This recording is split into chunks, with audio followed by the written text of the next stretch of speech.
Guys, we're coming to you live. Sorry it's a little late, but we've got a lot to talk about.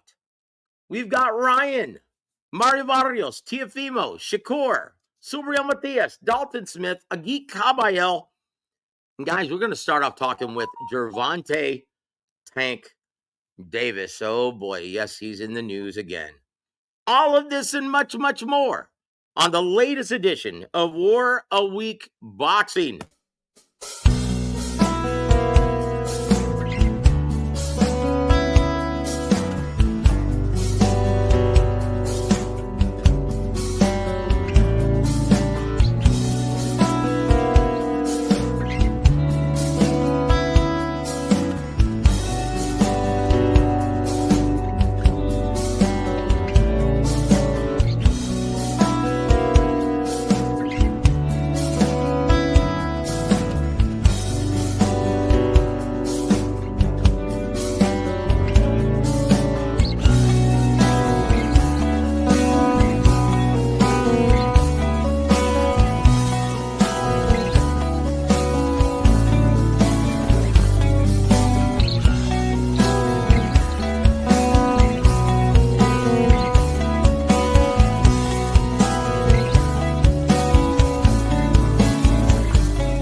W.A.W. presents Big Time Boxing USA on WaraWeek Radio.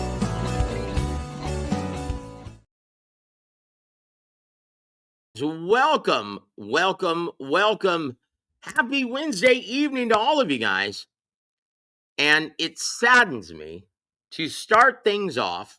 Here we want to talk about boxing tonight, and even, dare I say, the business of it. But we have to start talking about this arrest warrant that has been issued for Gervonta Davis, the WBA lightweight champion, stemming from an alleged domestic violence incident that authorities say occurred in October in Miami Gardens, Florida. The Miami Gardens police confirmed Wednesday that the warrant includes charges of false imprisonment, battery, and attempted kidnapping at a department briefing, officials said. They are working with federal partners to locate and apprehend Davis. According to police, the incident took place on October 27th at a gentleman's club. Dude, if you're on parole, why are you at a gentleman's club? Goodness gracious. Why? I swear, this Gervonta, it's like this is a guy who can't stay out of his own way. I mean, look, and apparently the entire incident is on surveillance tape, and it corroborates the victim's story.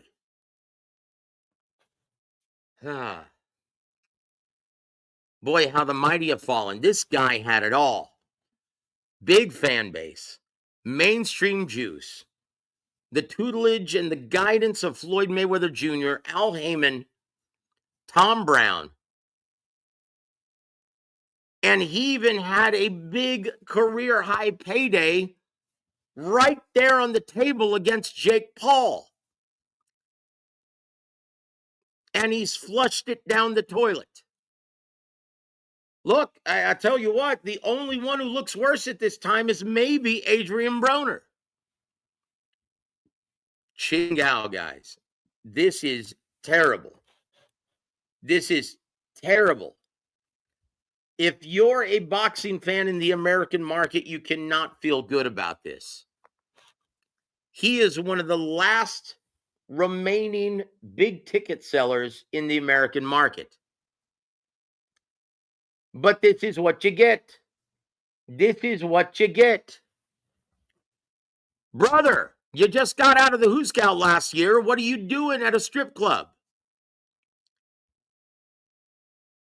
You can't find your own date? Ching Yao, man. This is terrible, guys. Well, hey, best of luck. Don't bend over for the soap. That's all I have to say. And guys, I've dropped the link in case you want to join me. I hope you guys do, because I have a lot to talk about. We're going to talk about the business end of Ryan versus Mario and Sella taking over this event. From what I've heard, well, we're going to get into that in a bit. We're also going to talk about Teal versus Shakur. Oh, my goodness. Floyd Schofield. And now Benavidez Sr., Jose Sr. says, oh, this is a 50-50 fight. No, it isn't. There's a reason why they've stacked the undercard with great matchups that are guaranteed to deliver. Because this main event is going to stink out the joint. We'll get into that in a little bit. We'll also talk about the fallout from Subriel Matias, Dalton Smith. We'll talk about Agit Kabayel and his showing. We'll also talk about Moises Italma getting injured and what this means. Yeah, this isn't good, guys. And Ryan Garcia was hoping that Golden Boy could postpone this date, but this is no longer their event. This is Sella's event with Turkey Al Sheikh. Then there are only two reasons why this is now Sella and Riyadh Season's event between Ryan Garcia and Mario Barrios. One, well, worst case scenario is that PBC and Al Heyman, they ran out of money to guarantee these big purses. And they had to go ask for it for Turkey Al Sheikh. Or two, even worse, they lost their Amazon Prime distribution deal. Because people don't realize that the promoter pays for all of the promotion in these events.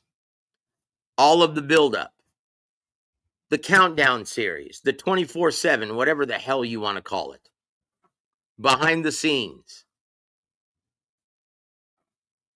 Promoter pays for all of that. They don't even have that kind of money for the production.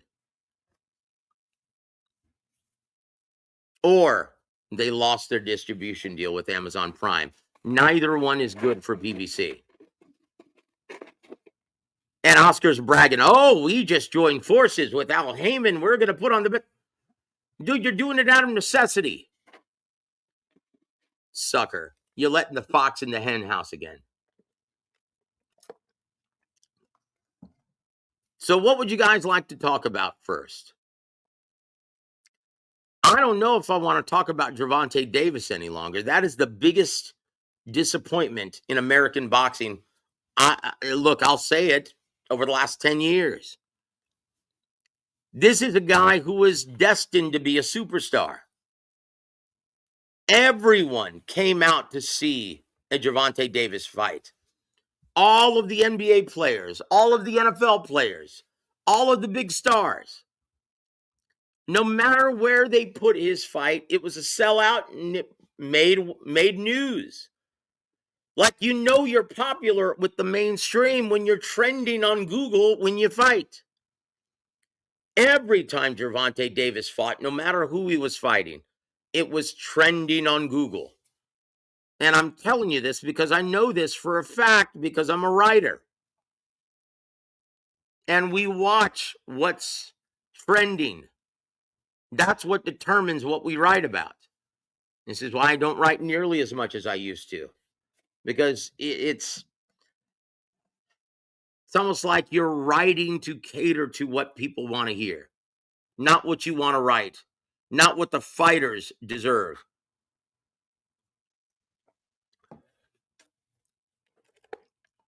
But hey, welcome to media in the year 2026. And it's terrible. Gervonta, boy, I tell you what, you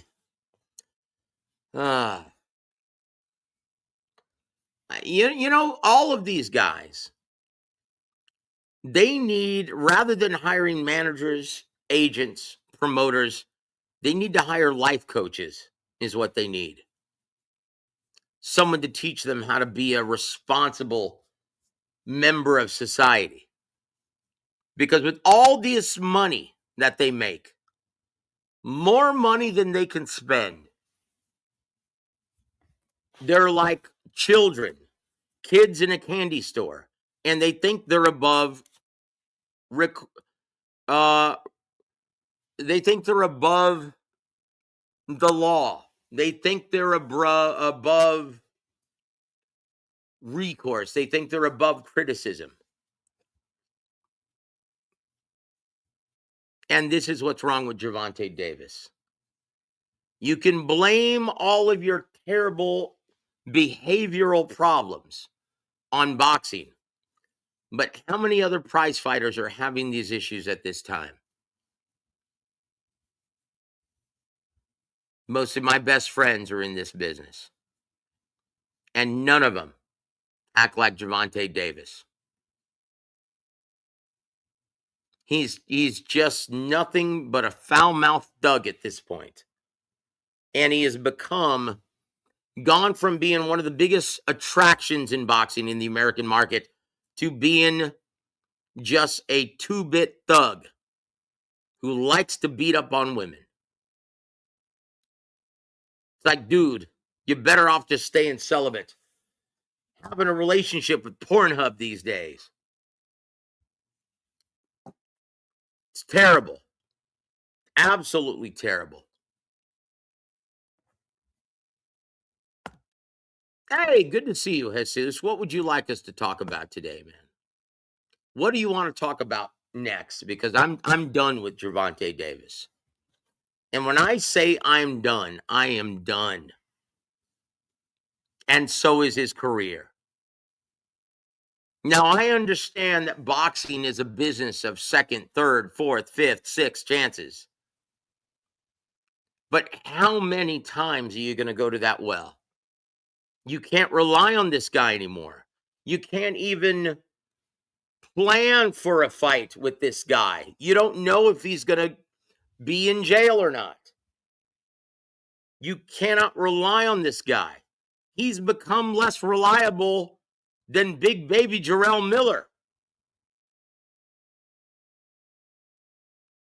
Good to see you, Lance. How are things in Minnesota? Good to see you, my friend. Guys, let's shift gears. Oh, gosh, this is so disappointing. Terribly disappointing, guys.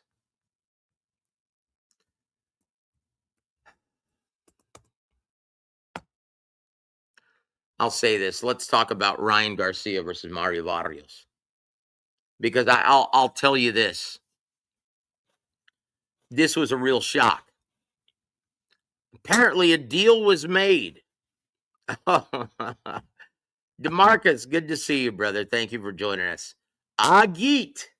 And the proper pronunciation, from told to me by ring announcer extraordinaire Thomas Triber, is Agit Kabayel. That's how you pronounce his name. So Agit gets hit too easily. Boy, isn't that the understatement of the year? And we talked about it on Ronnie Shields' show last night, but we'll expound tonight. We've got time. Is that where you want to start? You want to start with Agit Kabayel and his showing and that terrible stoppage in Oberhausen, Germany against Damian Neva, the Polish fighter who was touching him up, busted him up, and in my opinion was winning the fight until he wasn't, of course. But look, I will say this. Agit, if he plans on being, and Lance says, I like Agit Kabayel. That fight was great. Look, when you fight like Agit Kabayel, you're going to have a short but glorious career, to quote the great Eddie Futch. Yep. Oh, man. Fury, if he can get in shape and be able to use his footwork as a foundation of his defense and keep him on the end of that jab. Yeah, I like Tyson Fury easily, but no one's been able to do it at this point. No one has been able to do it at this point. Not the Big Bang Zhilei Zhang, even though he's much older. Not Frank Sanchez. Not Damian Neba. But I will say this, against the big punchers, yeah, he's going to sleep, guys. You know what this reminds me of? And I'm going to look this up real quick, guys. What this reminds me of. Do you remember that fighter out of New Jersey, the Polish fighter, who got knocked out by Robert Helenius and then got completely murdered in the rematch? Who used to fight for BBC, who was in a fight of the year with Chris Arreola? Do you remember back when Adam Kovnowski was the toast of boxing at one time? He was all action. And just like Agit Kabayel, he loved to block punches with his face. And then he was in that war fight of the year candidate with Chris Arreola, in which they set the record for the most amount of punches in a heavyweight fight. Most amount of punches landed and thrown in a heavyweight fight. After that war, boy, he was a shell of himself. Robert Helenius whooped his ass, made it look easy. And in the rematch, just brutalized him, and you haven't heard anything from him since. Guys, if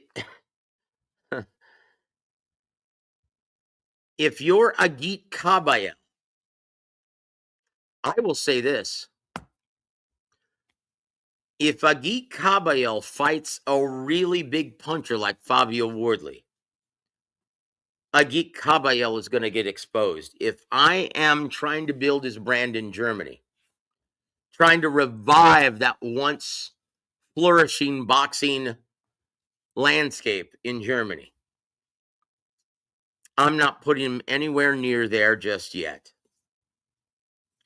Fabio Wardley has that one-hitter quitter. He is the bronze bomber of the UK at this time. In fact, that's what many fans are calling him. Their own version of Deontay Wilder, limited in skill, heart for days, sheer athleticism with a big right hand, great reflexes, natural ability. He's got the gift of a decent jab, a granite chin, and the big right hand that can turn any fight around, even when he's losing. Look at his fight against Hooney. Look at his fight against Joseph Parker. He was losing that fight on all three judges' scorecards. And then in the 11th round, boom, that's it. Lance, did you hear that crowd in Germany?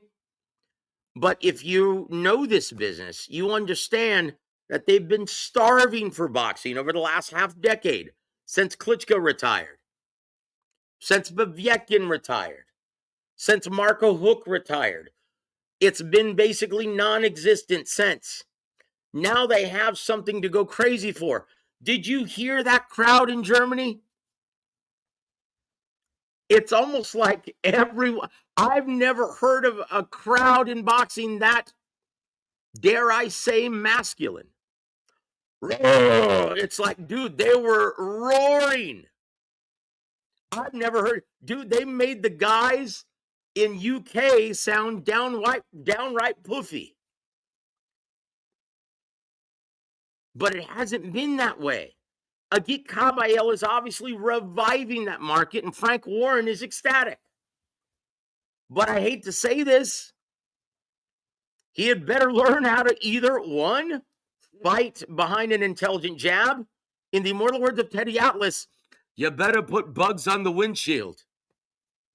He's got to do something to disrupt the timing and rhythm of a counterpunching opponent, because this is the heavyweight division, guys. There's boxing, and then there's heavyweight boxing. These guys can crack. Even the not so big punchers like Tyson Fury can put you on your ass for good. He's going to be in trouble if he fights the big punchers and keeps on. Because I'll say this. Did you hear the interview of Filip Ergovic after the fight, who was in attendance? He said, look, Damian Neva, I thought was doing well. He was busting him up. And I thought the stoppage was horrific. It was not fair, and it was terrible. And if that's me, I'm going to knock him out. Look at Damian Neva, busting him up, giving him a cut within 2.5 rounds. And that guy's not a big puncher in the division. Put him in the ring with, let's see, how about Autistic Power, Daniel Dubois? How does he fare against Daniel Dubois? He gets knocked the F out. How does he fare against Fabio Wardley? He gets knocked the F out. How does Moses Itama fare against him? If he's healthy, knocks him the F out. This guy's in trouble. And DeMarcus is absolutely right. Look, and we all saw what happens when you like to block punches with your face. This past Saturday, when Subriel Matias fought Dalton Smith, you have a very short tenure within this business. You have a very short shelf life indeed. Subriel Matias is, when you like to block punches with your face, if you keep on letting guys tap on that rock of chin you've got, ultimately and eventually it's going to crack. Thanks for playing. Guys, Subriel Matias is never going to be the same again. And talk about another terrible stoppage. Guys, these bad stoppages are ruining the health of the sport. Think about this, guys. Why did you become a fan? What made you become a fan? It was the drama, the ebb and flow, the back and forth, getting up off the canvas, dusting yourself off, and getting your pound of flesh back. That's what made us fans. Fights like Trinidad versus Vargas. Fights like Gaddy Ward 1, 2, and 3. Fights like Morales Castillo. Fights like Morales versus Barrera. Fights like Pacquiao versus Manuel Marquez.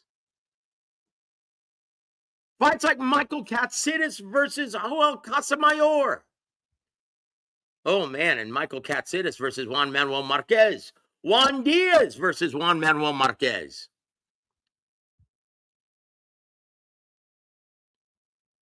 Guys, that's what made us fans.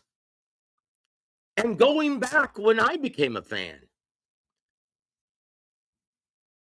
Look, going back in time, back when Abe Lincoln was president, when I was a fan.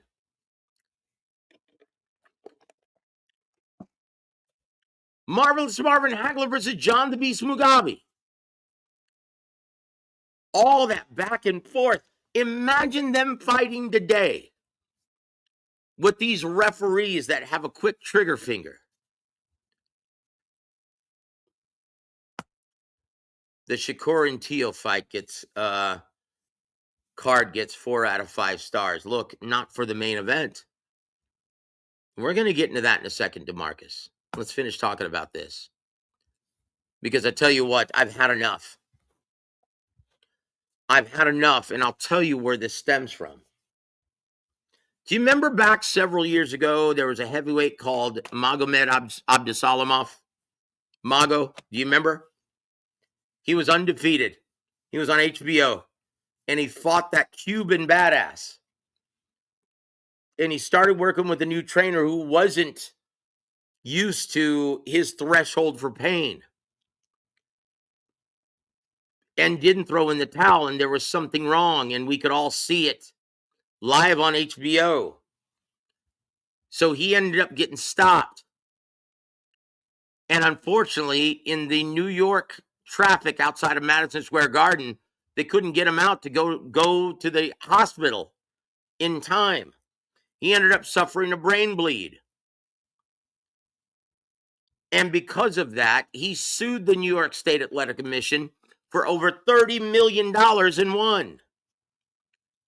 And yes, here to there has it, Mike Perez. That's right, the badass Cuban. And because of that, now all of these referees have a quick trigger finger. Well, hey, it's tempered the product, and I'll tell you why, guys. And look, I'm all about fighter safety. But you know what you signed up for. That's why you're getting paid millions.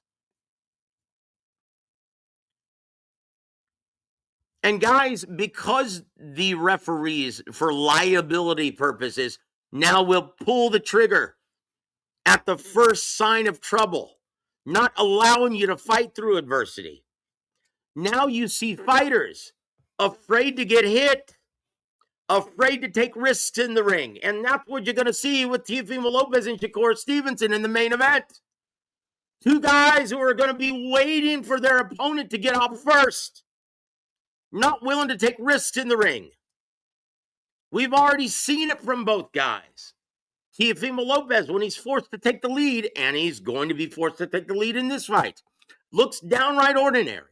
Look at him against Sandor Martin. Look at him against, who's the guy that Keyshawn is fighting?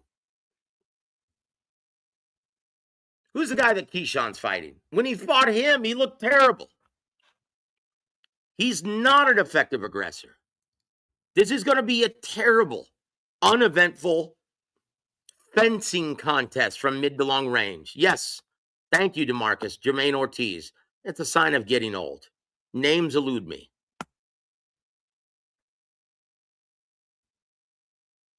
But that's what you get, guys, when you see referees very quick to pull the trigger. These guys don't want to take risks. They don't want to sit in the pocket and trade. And as soon as you collapse the pocket, like Subriel Matias did against Dalton Smith, what is their reaction? Oh, they tie you up like an octopus, waiting for the referee to separate you. No one wants to see that. It's a terrible product for the fans.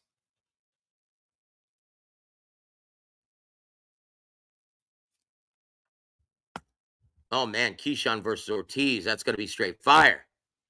Look, Jarrell Miller, he's in against a no-hoper.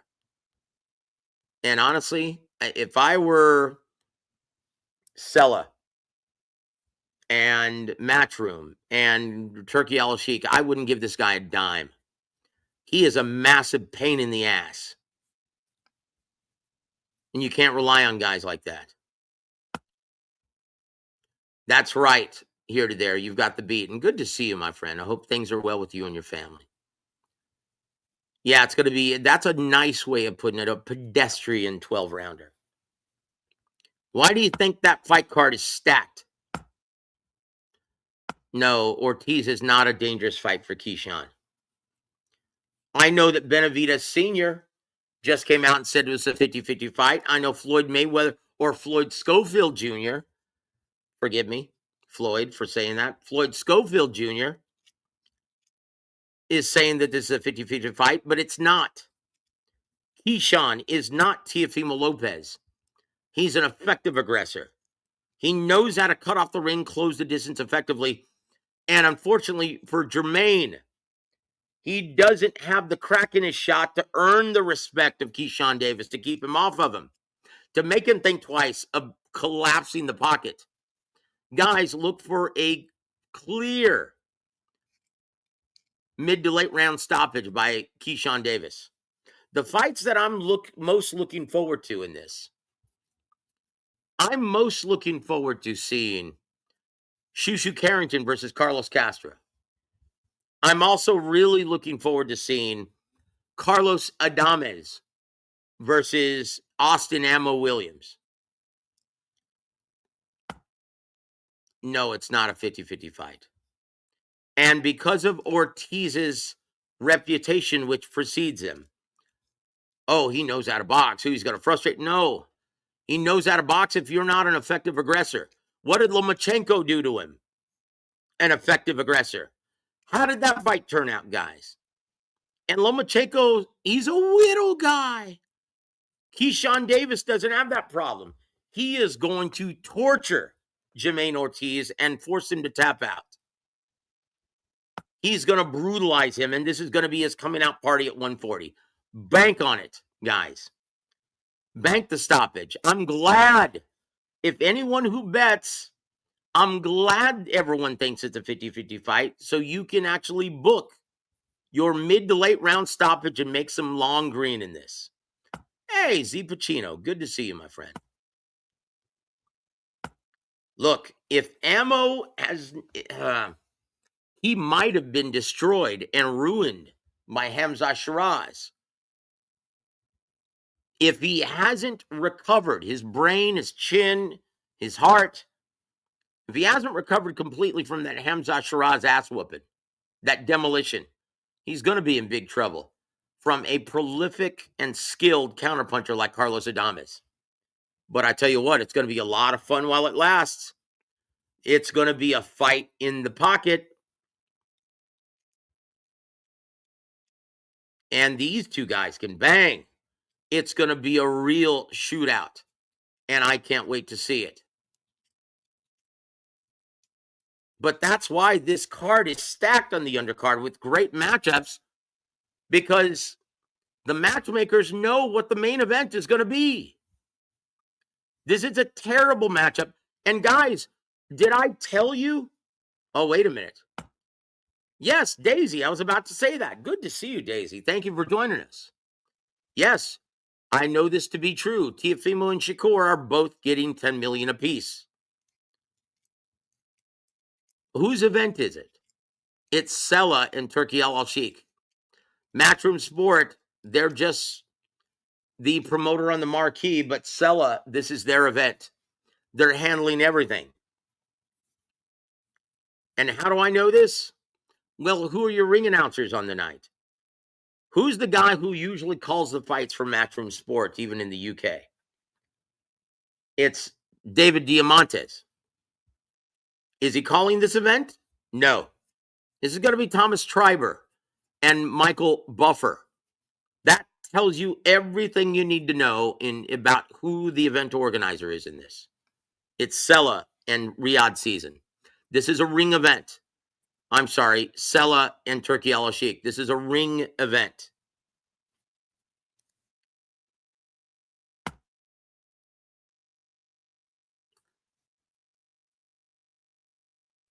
But let's go back to Subriel Matias versus Dalton Smith. Guys, if I'm a promoter, if I'm a trainer, if I'm a manager, if I'm a fighter, I do not want to fight in New York. Just like a prize fighter, inactivity is your worst enemy. And these referees, how many times are we going to have to see referees at this level, experienced guys who used to be great, like Steve Willis, Harvey Dock, Jerry Gonzalez? They've all laid an egg at the top level. Look at Subriel Matias versus Dalton Smith. Dalton Smith, hey, give him credit, the Danny Garcia of the UK. Doesn't have a lot of natural talent, doesn't do any one thing especially well, but he's got some crack in his shot, and he just wins. But I can't say I was a big fan of his after round number 2. In round number 1, he boxed beautifully, consistently, firing off combinations and stepping around Subriel Matias, forcing him to reset. Beautiful job of ring generalship, landing the hard, clean, effective, and consequential shots. Easy round to score. And then round number 2 comes around. Every single time Subriel Matias tried to collapse the pocket and let his hands go, what did Dalton Smith do? He did his best Devin Haney impression, wrapped him up like an octopus, and didn't let him work. Did Jerry Gonzalez warn him once? And guys, just like taxes, it's only illegal if you get caught. So what is Dalton Smith going to do? He's going to keep doing it. Never warned once. And it made it a one-sided contest. I saw that in round number 2. I'm like, dude, this is checkmate. Because Dalton Smith, and I told you guys before the fight, he's a tough kid. But I don't think he's going to be able to handle that pressure. I didn't anticipate him ramping him up like an octopus. And the ref allowing it to happen. Guys, it's a terrible product.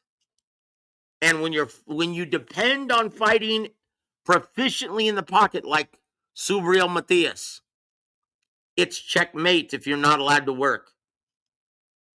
It was over after round 2, guys. And that's what we all saw.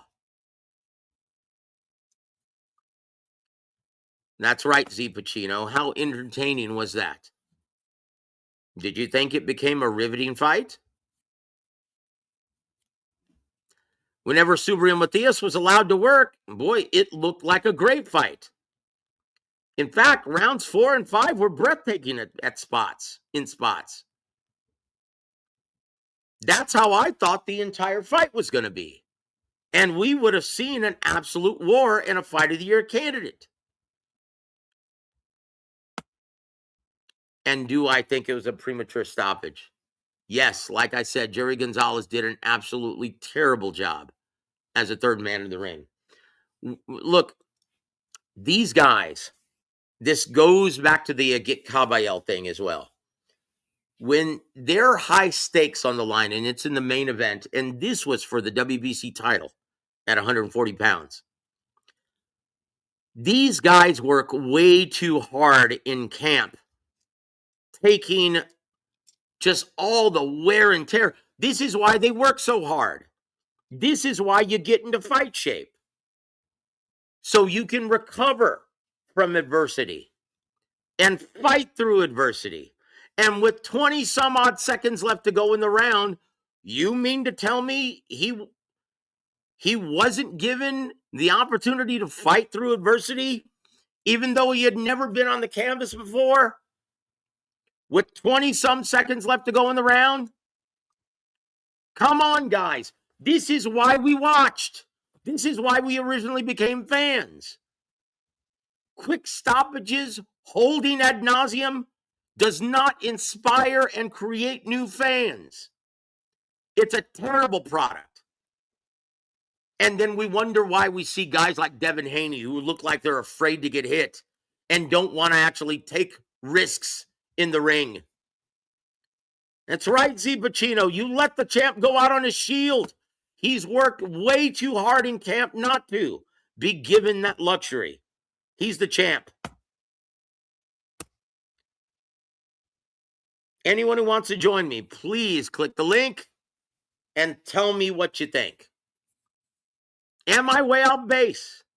I don't think so. Because I'm in this business. I'm actually, look, and once again, I don't care who wins or loses. I don't look at the fight game that way any longer. I don't look at the fight game like that. I care about the health of the sport. That's it.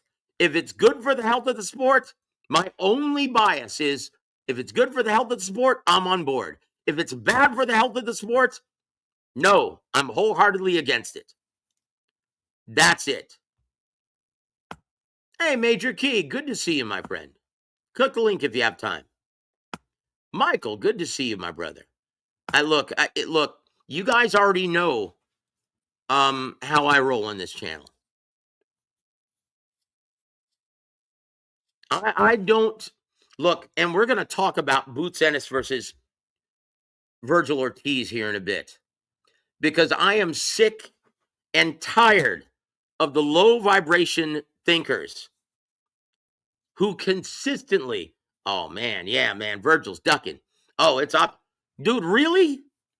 The same Virgil Ortiz who walked through fire against Sergey Boachuk, the same guy who walked through fire and took everything that Madrimov had and still whooped his ass, that guy is ducking?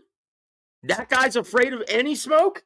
Guys, look, it's obvious those guys who say that have never been in a damn gym, because they would understand after just spending 5 minutes with these fighters. They don't know the mentality of these guys. These guys would step in the ring with Godzilla if it meant making life-changing money. There's the key word, guys. Is there life-changing money? Where this matchup stands at this time, Virgil Ortiz versus Jaron Boots Ennis. Is there any money involved? Is there enough money involved to support this blue chip A++ matchup at this time? The fight that everyone wants to see at 54. Who's everyone? Who's everyone, guys? I know that this is the best matchup that can be made in boxing for the diehard boxing community. But how about the mainstream and casual sports fans? Do they even know who either one of these guys are? Look, guys, statistically, the overwhelming majority of diehard fight fans are stealing the product. They're illegally streaming these pay-per-views. So when you depend on the mainstream and casual sports fan, the only ones who are currently purchasing these things, when you depend on their involvement to make money, yeah, I'm sorry, Virgil. I'm sorry, Boots, but you cannot demand $10 million a piece because it's just not there. That's the real reason why this fight is not being made and why Oscar is grandstanding, taking the heat for his fighter and his pendejo manager, Rick Mirrigan.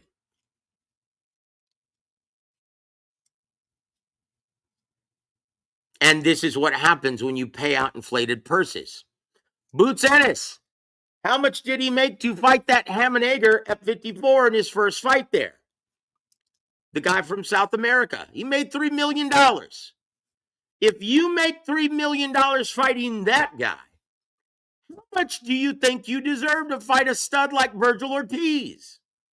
That comes with high risk, a real challenge. You're going to think that you deserve $10 million. Not there, guys. And I'm sorry. They had their chance. When Turki Al-Sheikh was interested in this fight,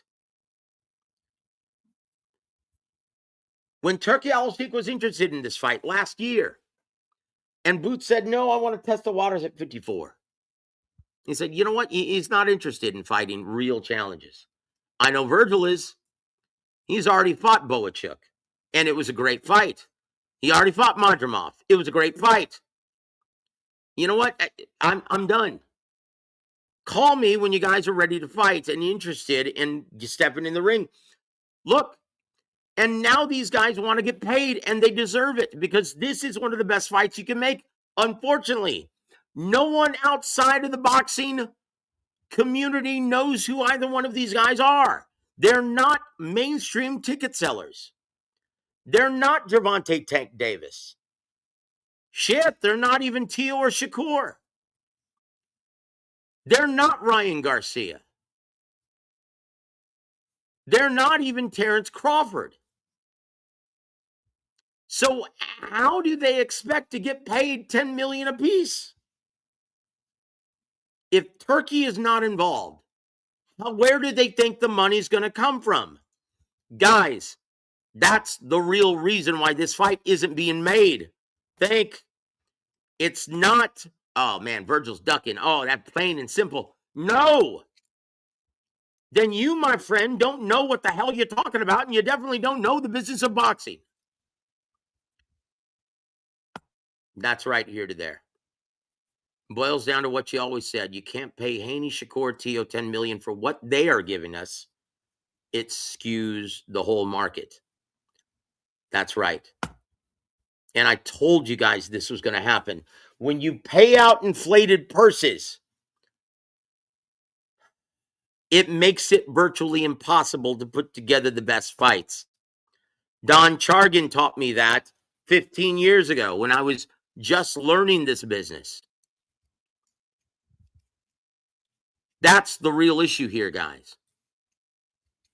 That's the real issue. Look at Richardson Hitchens. He thought he arrived when he beat Kambosos in his final fight of his contract with Matchroom Sports. Oh, I'm gonna become a free agent, man, and I'll be able to make whatever fights I want. Yeah, guess what, son? Free agency market isn't friendly to you if you can't sell tickets. And he hasn't had a fight since, not even any takers, because he fights in a stinky, boring style in which he doesn't want to take the lead, and he doesn't sell tickets. That's what we have here in the American market here to there. You're lucky you live in the UK.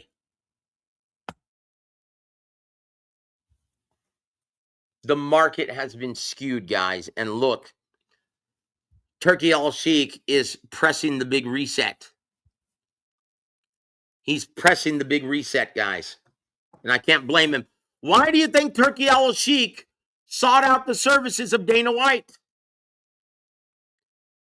So he could actually carry the brunt of the criticism for resetting the market.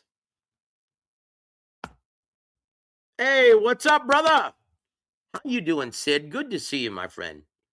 Yeah, Hitchinson is about as exciting as watching paint dry in the English rain. There it is. It's like watching my grass grow in San Antonio, Texas.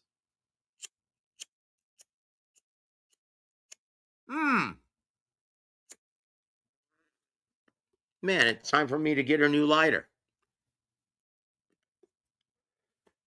But that's the problem, guys. Let's focus our attention on this. Ryan Garcia. Now, the last I told you about this, yeah, Michael, you got that right, brother. Don was the last of the Mohicans.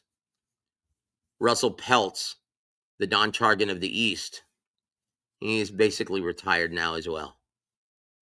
Those guys were all about the fans, putting on the best matchups for the fans.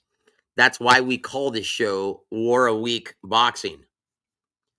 Don got that nickname, Don WaraWeek Chargan, because for 25 years, he made a different fight card, fan-friendly fight card with great matchups at the Olympic Auditorium for 25 years.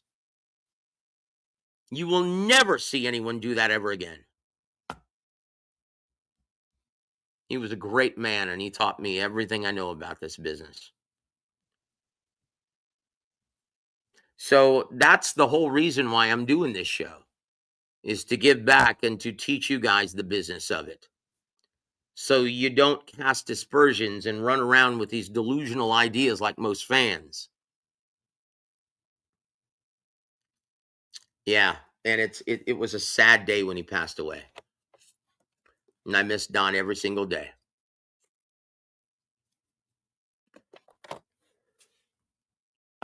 Outlaw, good to see you, man. Guys, let's talk about Moses Itama for a second. Sid, I'm good, brother. Hope you enjoyed it. Yes, I did. Continue spreading wisdom and light. Amen, brother. God bless you, my brother. Spreading the word of God is all we need. Amen. Amen to that. God is good all the time. God is good all the time. Thank you. Thank you, Heavenly Father. Thank you, Lord Jesus. Thank you, Holy Spirit, for navigating and through your conviction, transforming our hearts to be more like you. Here to there. It says if Eddie Hearn got someone who knew the states like Joseph, he would be the look. That's a big problem for Eddie Hearn. He doesn't know the market. Oh, wow, Michael. Said, I saw all the great ones at the Olympic. Oh, man. I've heard all of Don's stories. And boy, he put on great events week after week after week for 25 years. He's got the record for staging over 5,000 fight cards in his lifetime. That'll never be broken. But here to there, that's the problem. That's why he's going to lose Bam Rodriguez. Because you've got the most talent, other than Boots Ennis, by far the most talented fighter in your stable. And he resides in one of the healthiest markets in the U.S. And you're featuring him in Phoenix. Oh, well, there are a lot of Hispanic blokes, and there are a lot of Hispanic mates in Phoenix. Isn't that a large Hispanic area? They couldn't care less about Bam Rodriguez over there. This is a guy who thinks, hey, well, they're Hispanic. They must love Bam. No, he's from San Antonio. And then you've got him competing on the undercard of Boots Ennis in Philly.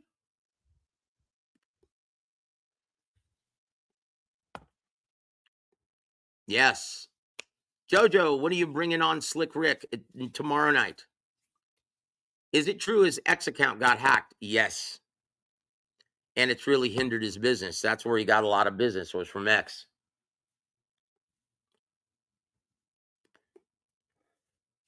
And we get Rick on tomorrow to talk all about it. Guys, what would you like to talk about at this time? You want to talk about, this is a real serious issue, guys. Ryan Garcia versus Mario Barrios. They made this deal back in November. And that's when I first announced it, right? I said, look for this fight to get made, guys. And then a deal was already made, and they already had plans to make an undercard. And then all of a sudden, I hear from several people that Sella has taken, look, here's the problem, DeMarcus. I'll tell you this before we get into the business end of things. No, Ryan wasn't training. He took the holidays off. He's in trouble. He was hoping that PBC and Golden Boy were going to push this back to March 21st. And I was told that that was going to happen. Sella swooped in and took control of this event, which tells me that that PBC is out of money. Either that or PBC lost their Amazon Prime event or distribution deal. Neither one is good. That's why they had to join forces with Golden Boy. Oh, I've mended the fence with Golden Boy. Yeah, really? You're proud of that? The guy who gutted you? You're doing business with him now? I wonder why.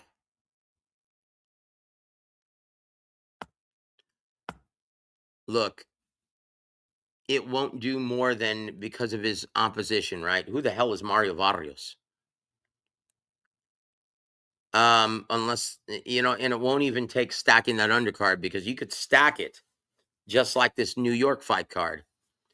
And it won't do any good because they're unrecognizable names to the mainstream and casual fan.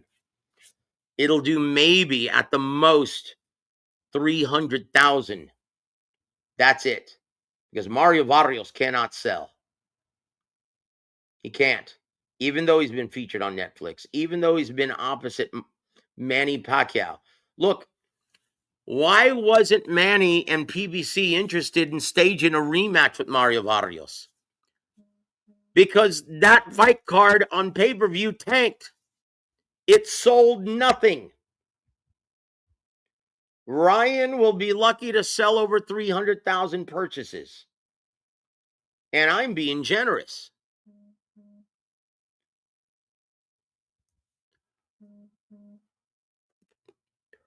It's a broken revenue stream pay-per-view, guys.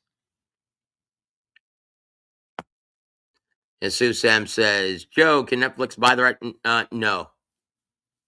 They're only interested in names. That's why the next big Netflix fight is going to be Floyd Mayweather Jr. versus Manny Pacquiao. The long-awaited rematch, no thank you. That's going to be on Netflix, coming to a home near you. They're not interested in putting on the best matchups, or they would hire someone who knows anything about boxing.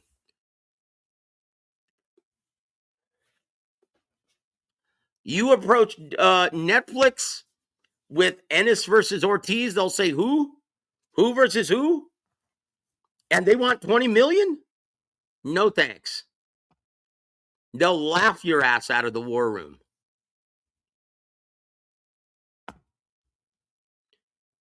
Chai Bears, good to see you, man. Thank you for joining us. I got Barrios outclassing Ryan.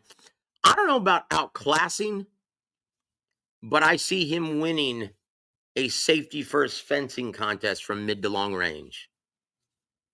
Staying out of harm's way. Picking and poking him to an easy UD.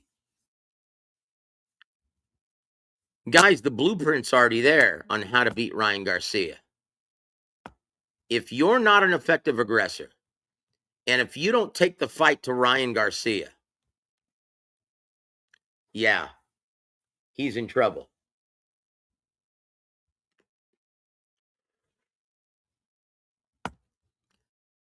DeMarcus, there are a lot of fights, matchups that you could make on Netflix that would be amazing for the fans. But Netflix is only only interested in featuring names. They're only interested in featuring names.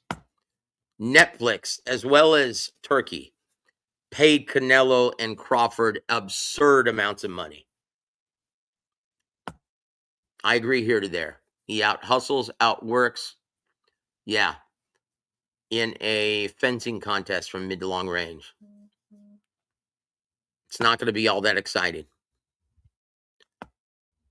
Ryan is a one-trick pony. And if you don't take the lead and force the action against Ryan Garcia, he looks downright uneventful. He looks downright boring. He's never been an effective aggressor. He can't fight in the pocket. He can't fight on the outside. So what the hell do you do? Oh, call up dad and maybe he can be the miracle worker. No, he can't. Or else he would have been training him this entire time. Ryan is SOL. Shit out of luck. And now he's going to have a shortened camp because he didn't train all throughout the holidays. And he was hoping that they would postpone this fight until March 23rd or 21st. Sorry, Ryan. Stella's not going. They gave you a date and that's it. People don't realize when the network gives you a date, these network dates are very few and far in between. Look at Moses Italma. Had to postpone because of an injury. He's not getting a date until March 28th. And he was supposed to fight on the 24th of this month. I mean, it still might happen.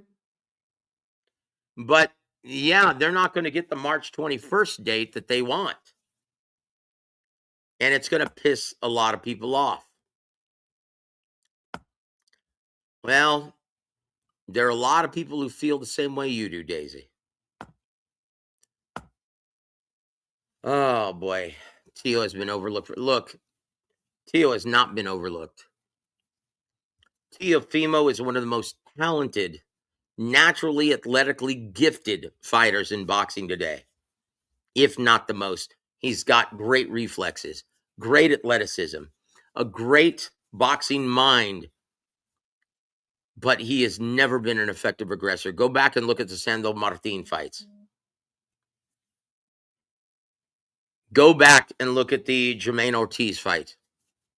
He looks downright ordinary when he's forced to take the lead. And what do you think Shakur Stevenson's going to make him do? This is why it's going to be a terribly uneventful fight.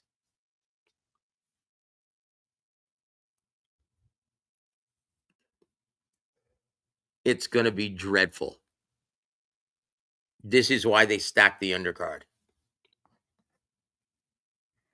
Look at Shakur's last fight with Edwin De Los Santos. Why do you think they put Navarrete versus Conceição in the co-main event? Because they knew that one was going to deliver and going to be straight fire. It was a fight of the year candidate. And how did the main event play out? Oh, it was like watching my grass grow. You're going to see something similar on January 31st. Here to there says, post his Loma win. Tio's been his worst enemy. He's lucky to get this turkey 10 million golden pair. Yes, because he can't sell tickets. And guys, if you think this is a sellout, it's only sold out because Eddie Hearn has purchased, as well as Turkey Al-Sheikh. They've purchased most of the tickets and are selling them for triple the amount on third-party markets. That's it. What did Eddie Hearn do when Dimitri Bivol, after the Canelo, oh, look, it's fight's already sold out. No, it didn't. No, it didn't. You bought up all the tickets thinking that he was a big star and you could sell them for a much higher price on the third-party market. Didn't work. Guys, I have to step away to take a Veda test. We're going to watch this for a second. God bless all of you guys. Are you anxious about defending your faith? Let's explore John 14-6 together and find peace. Jesus said, I am the way, the truth, and the life. No one comes to the Father except through me. It's a powerful statement, but how do we explain it to non-believers? First, remember to listen with love. Arguments don't change hearts, compassion does. Second, share your personal journey. How has your faith changed your life? Real stories resonate more than abstract ideas. Finally, pray for them. Trust that God's Spirit is working even if you can't see it. Stay rooted in faith and let your light shine. Remember, you're not alone in this journey. Thank you guys for letting me step away there and watching that. If you haven't already subscribed to my channel, please do. It's God's Perfect Love on YouTube. I put new content out every morning. Join me in my spiritual journey in Holy Communion with the Father, the Son, and the Holy Spirit. God bless all of you guys. And remember, prayer is not your last resort. It's your first line of defense against everything evil in this life. And boy, there's a lot of it going around. So there it is. Guys, join me as we play Fact or Fiction. You want to do that, guys? We did that yesterday with our friend Ronnie Shields. We're going to do that today with you guys. Right?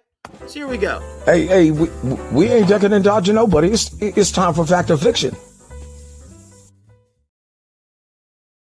There it is, guys. There it is. Number one, Anthony Joshua will unofficially retire from boxing, but will have second thoughts after Tyson Fury takes Wardley's belt later this year. Fact or fiction, what say you guys?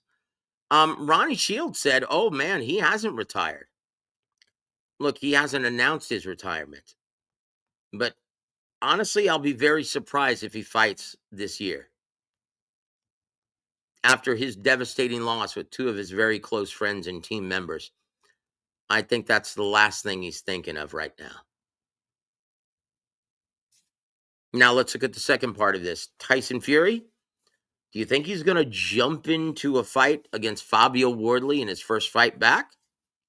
Look, if he wants that long green and that huge purse that he's grown accustomed to receiving, he's going to have to fight someone like this.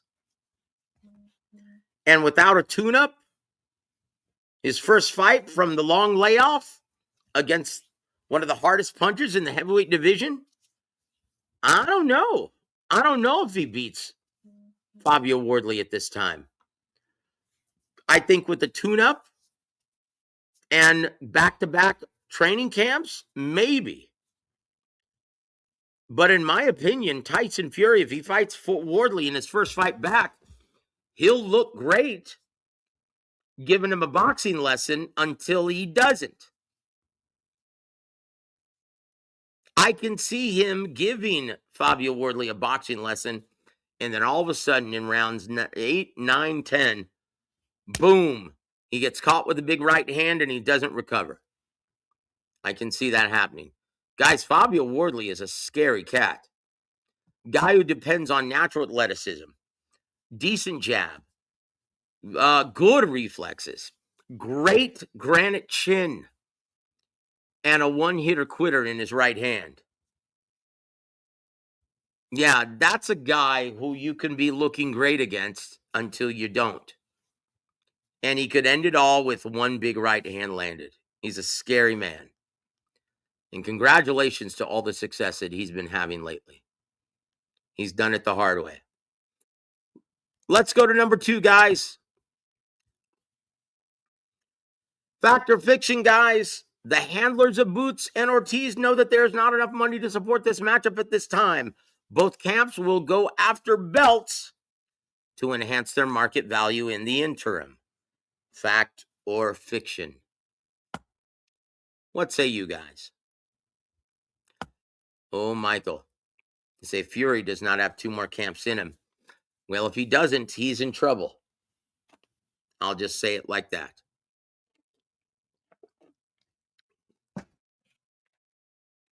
He seems to think that he's got 3 more camps left in him against Wardley, Joshua, and Usyk. Look, Joshua, he may never fight again. Usyk,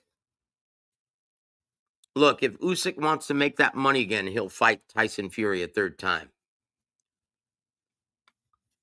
And Wardley, oh boy. Yeah. If you fight Wardley right out of the gate, buckle up. You're going to get cracked. And you better be in shape or else you're not going to recover. Here to there says facts. There is a serious pressure from DAZN. Right?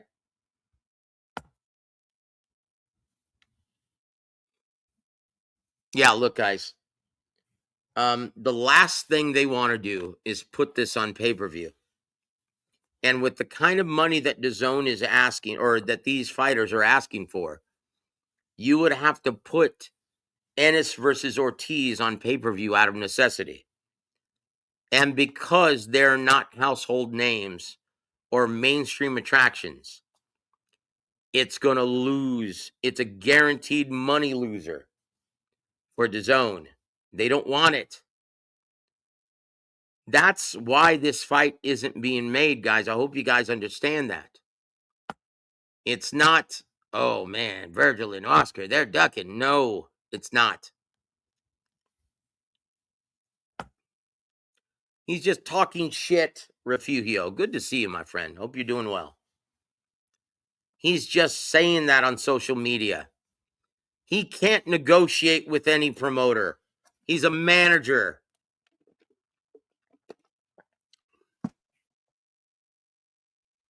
He doesn't negotiate with Eddie Hearn in Matchroom Sports. He doesn't negotiate with Turki Al-Sheikh. He negotiates with his own promoter, Oscar De La Hoya. He's just trying to do this to save face because everyone's making the claim that Virgil Ortiz and Oscar are ducking. That's the only reason why he's doing that. But dude, he's just a manager. He can't do shit.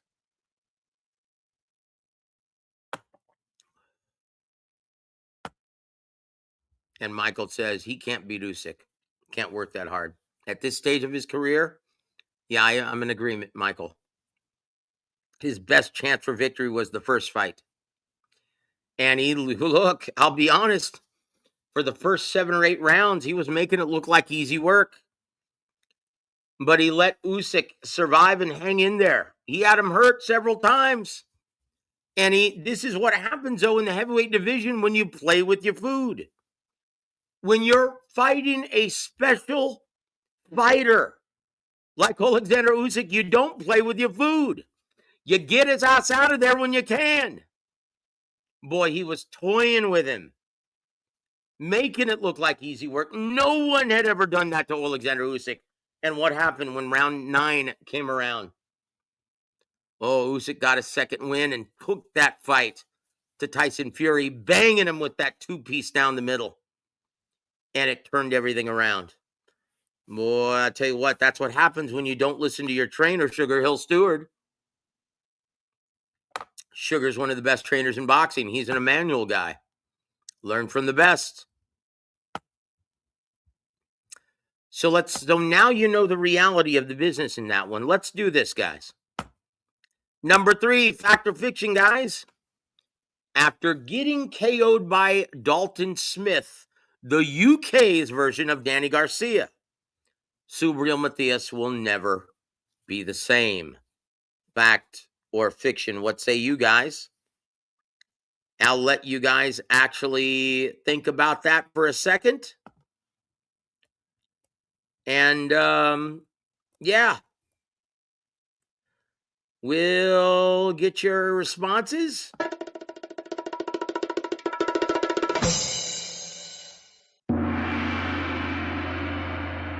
What say you guys? Yeah, that's a big fact. Look at Jaime Munguia. Getting the opportunity to fight for the IBF vacant super middleweight title against Iglesias. And Jaime Munguia turns it down. Sid says fact as well. Guys, when you crack that rock of a chin, you're never the same. There's only a certain amount of damage your brain can take. And when you shake it like that, time and time again, yeah, it's going to crack. Your chin is going to crack. That rock is going to crack. You're never going to be the same again. Your threshold for damage is going to decrease now each and every fight. And especially with the camps. Like, think about all the wear and tear you take in camp if you're a fighter like Subriel Matias. If you think he takes a lot of damage in his fights, go look at his camps. And I'll tell you this, moving from Coach Panda's gym in the high altitude of Mexico didn't do him any favors. That's the only reason why he was seemingly able to recover so quickly, because he was in terrific shape training in the high altitude of Mexican mountains. Now, well, best of luck, son. Yeah, he's done. Number 4, fact or fiction, guys. Keith Thurman and Sebas Fundora still without another date for their fight, which probably means a fight will get scrapped. Fact or fiction, guys? What say you?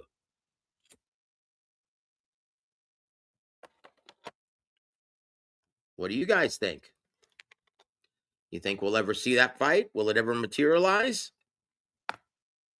Now that Golden Boy is working with PBC and they no longer have that Amazon Prime deal, you can say goodbye to Sebastian Fundora versus Keith Thurman.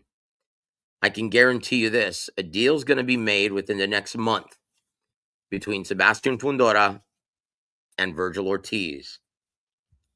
And when Virgil Ortiz is able to get that belt, yeah, he's going to be able to demand 60% of the proceeds when he sits down again with Eddie Hearn and Boots Ennis. So this is Golden Boy's plan B for Virgil Ortiz. Yep, you got it right. Very good here to there. You're on top of it, man.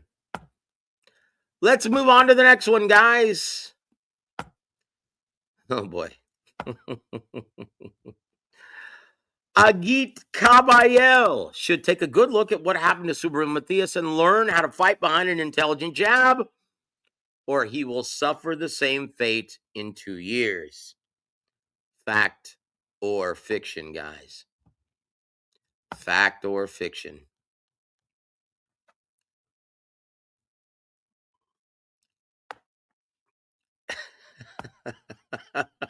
Michael Shaw. Thurman will pull a hammy if Fundora could really hurt him. I agree. I agree on both of those. Oh, gosh. 79. Fundora, Tucking, Thurman, really? Okay, brother. Yeah. Hey, stay tuned to this channel, man. You actually learn something. Good to see you, brother. Thank you for being here. Fact. And Frank Warren better rush Agit to a title shot ASAP. Against whom?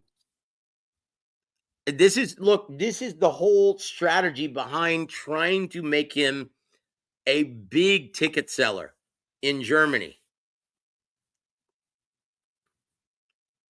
Oh, how long ago was that? 79? How long did Thurman school the hype job Barrios? How long ago was that? Brother, come on, dude. Stop. Stop it. Just stop.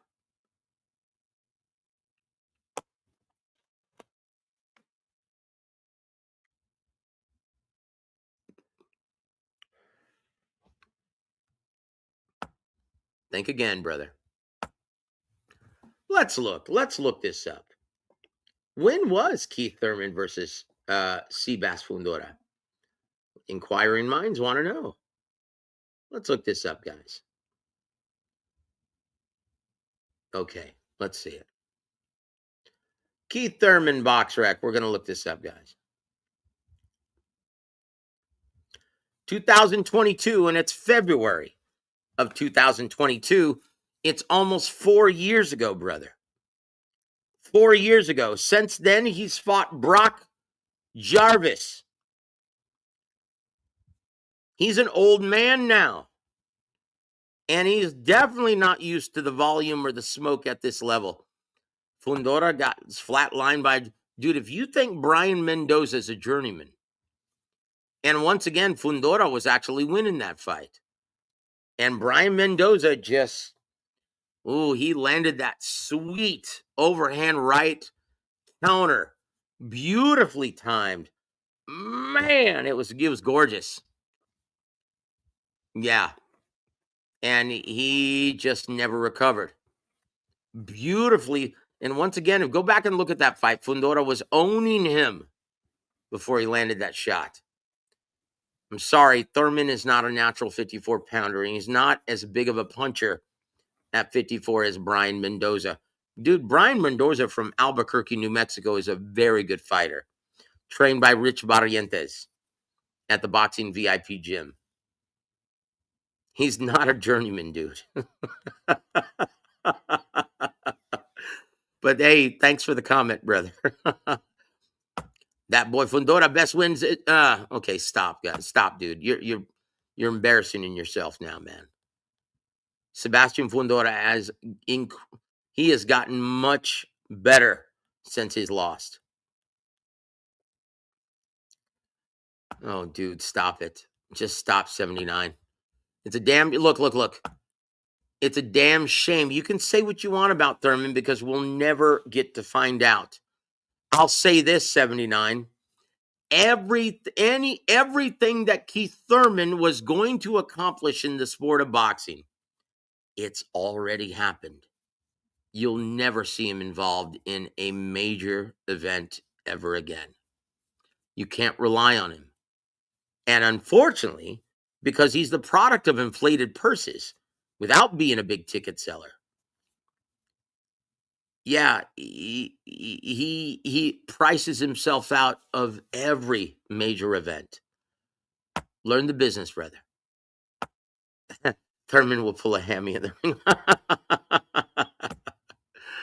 Oh, the only thing going up in Keith Thurman's boxing career is his hairline. That's it.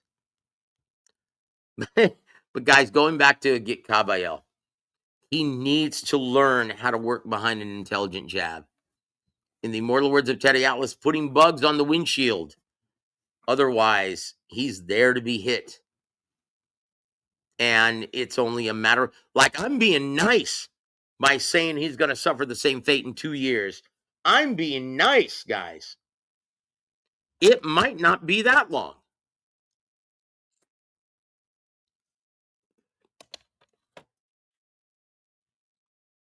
Keep in mind, this is the heavyweight division. This is not 140.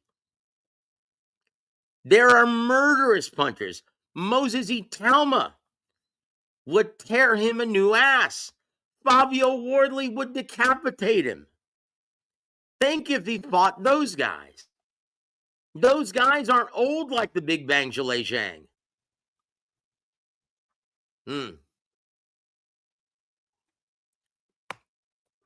We'll see what happens, guys. Number 6. Fact or fiction, guys. Alexander Usyk will scrap the idea of facing Deontay Wilder in the U.S. because no one will be willing to guarantee their absurdly high purse demands. Fact or fiction, guys.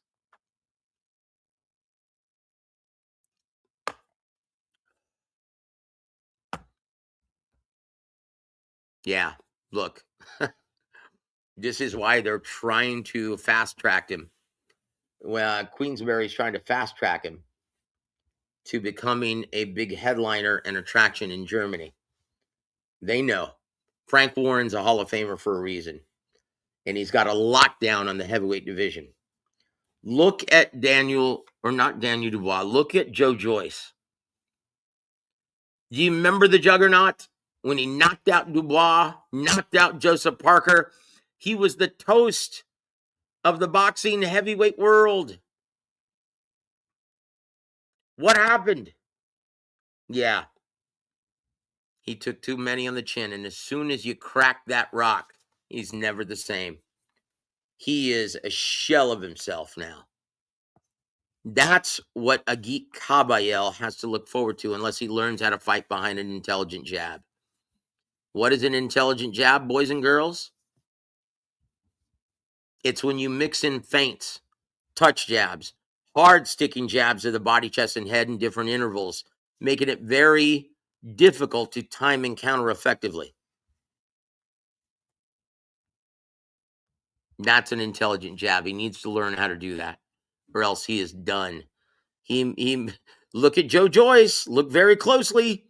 That's going to be you within 2 years if you don't.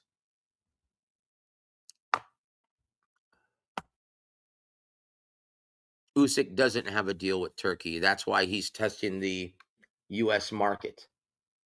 He's going to find out very quickly that Turkey's latest offer is more than fair. Unfortunately, Usyk has grown accustomed to receiving those mammoth paydays opposite Fury, Joshua, Dubois. Look, those guys were the A-sides. Those guys were the ticket sellers. Usyk, where are you a ticket seller? In what area? Are you a ticket seller in England? Maybe. But you're definitely not a ticket seller in the American market. Why are you coming over here and trying to trudge up a dinosaur like Deontay Wilder, who's never been a ticket seller? Tyson Fury from the UK was the draw when you guys fought. How did your pay-per-view do against Terrell Herndon? Yeah, you did Clarissa Shields numbers.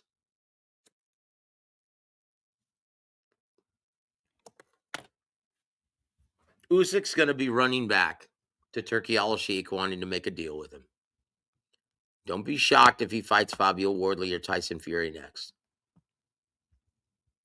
Number 7, guys, fact or fiction. Ryan Garcia versus Mario Barrios being handled exclusively by Sella in Riyadh season is not a good sign for PBC and Al Heyman.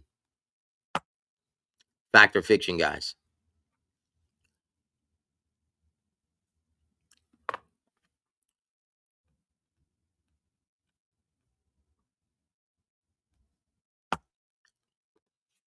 Jojo, what do you think of Oscar blasting Mirigan on Instagram? Yes, he was justified in doing it. Basically saying, hey, dude, know your role. Shut up. I'm the promoter. Do you want to be in breach of the Muhammad Ali Boxing Reform Act, you damn fool? Shut up. You're not negotiating with Eddie Hearn or anyone else. Let the adult speak and shut up. That's the business, guys. Peter, good to see you, my friend. Hey, man, why don't you come on and join me, brother? I'm going to be here for maybe another 30 minutes. We're going to be finished playing Fact or Fiction, right? Hit the link if you have time to chat. That big Polish dude, his name is Damian Niba, was smacking Agit in the first round and the second. Had a cut under his eye. Look, guys, and Damian is not a big knockout puncher. And he was laying the wood to Agit. What happens if that's Fabio Wardley?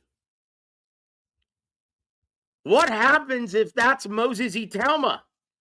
What happens if that's Philip Ergovich? What happens if that's Daniel Dubois? Yeah. What happens if that's Andy Ruiz even?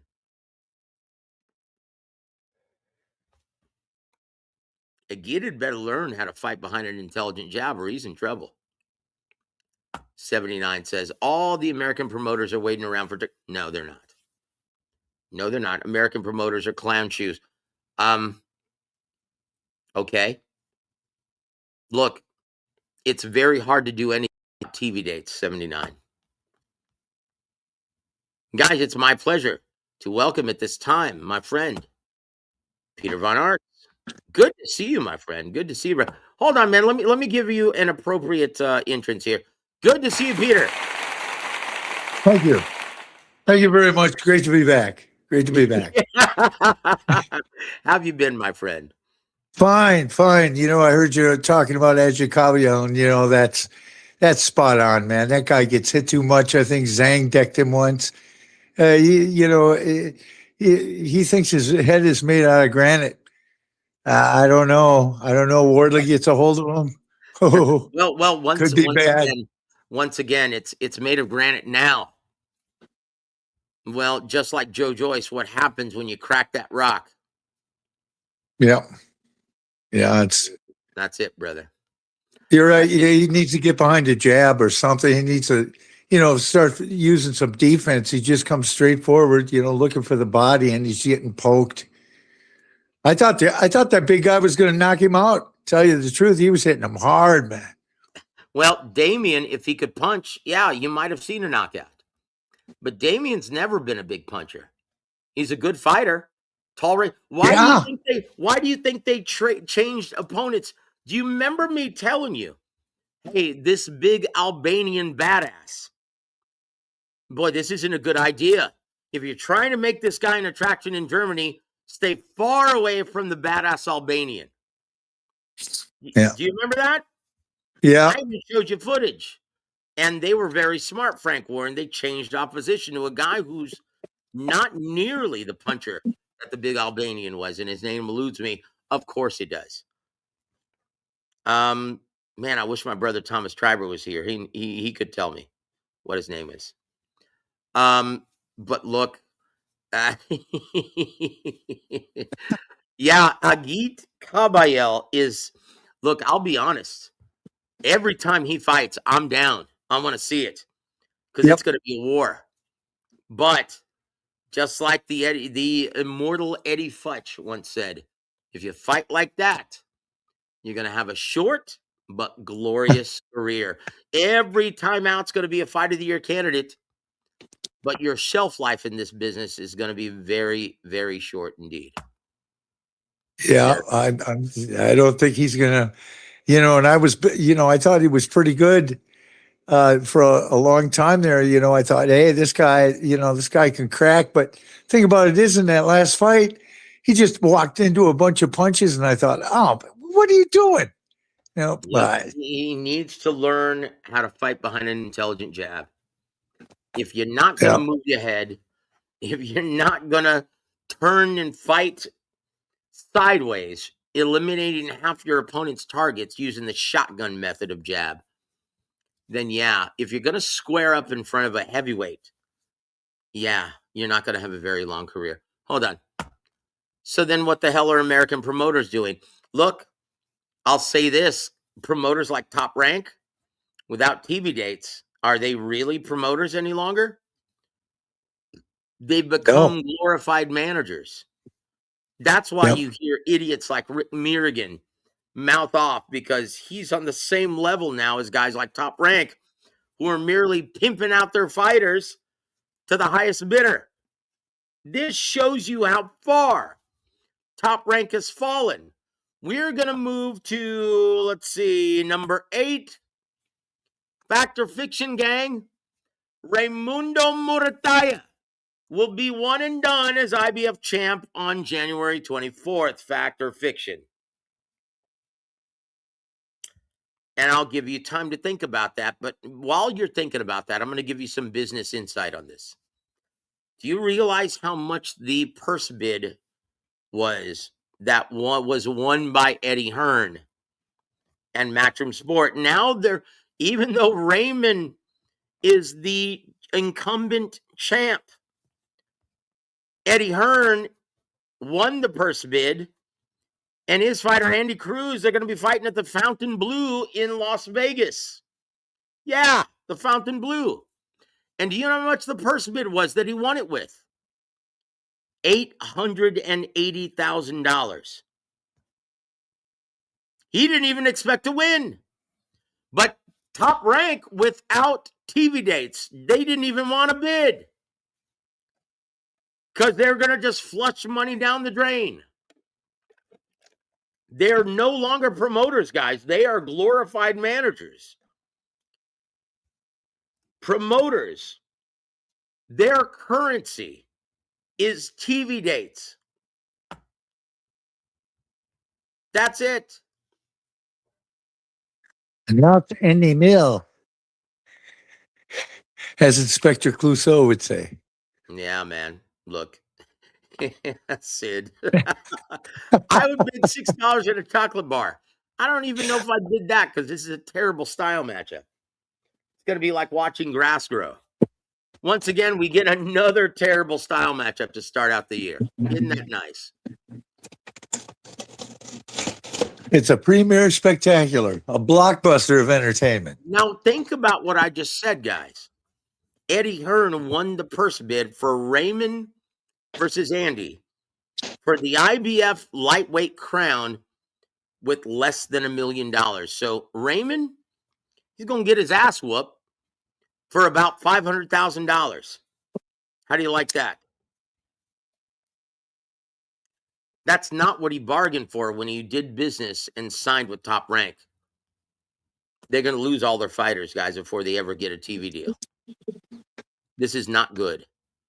This is not good at all. We're going to move to number 9, guys. Peter, TV Lopez will shock the world and outpoint Shakur Stevenson in a real snoozer. Fact or fiction? Never happened. You think it's fiction? Yeah, definitely fiction. Which part of it? It being a snoozer or him outpointing Shakur? I got a feeling Shakur is going to go after him. Seriously. He's been out there training. Been out there training with the Russells, man. Then you haven't watched film on Shakur. Well, I've seen Shakur, but I got to tell you, and I know precisely what you're talking about. But since I heard that he's been out in the Russell camp sparring with Antoine, I think and he's getting older now. He's getting bigger or stronger, it seems to me.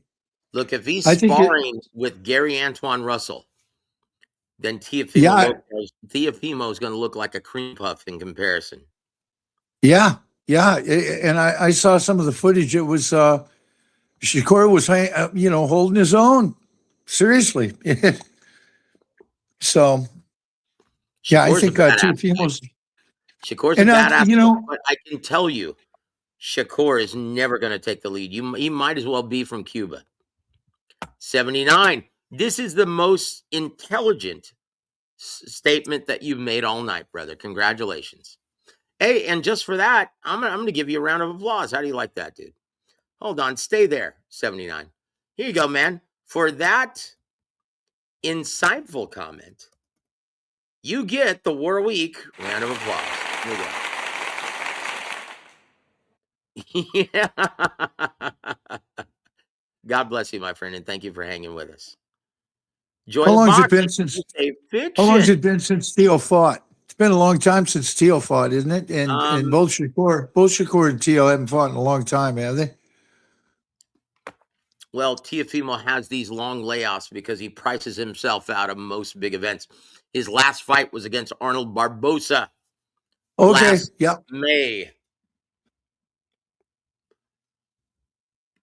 Yeah, those guys, I think they'd do a lot better off if they just get in there and fight, 3-4 times a year. But they don't want to, so. Oh, wait a minute. You said facts that Teofimo Lopez is going to outpoint him? Man, I give you a Me? round of applause for that. Chingao. I thought you meant the other one. My apologies. Fiction. Bearded there says Shakur wins a non-eventful decision. Yes. Yeah. Or takes himself out of no. It's going to be a terribly uneventful decision, and Shakur is going to get the better of all the exchanges. Yeah, every one of them. Okay, look, yeah, Teofimo will look great against a prolific counterpuncher in front of no fans. Let me tell you what's going to happen, 79. The large New York crowd, they're going to be all in favor of Teofimo Lopez. And what do you think he's going to do when he hears the boo birds come out around round 3? He's going to feel the pressure and feel the onus of forcing the action, doing something that he doesn't like doing, taking the lead. And it's going to play right into the hands of Shakur Stevenson. Look, when you go back and look at Teo's tape, go look at the fights against Jermaine Ortiz and Sandor Martin. He looks terrible.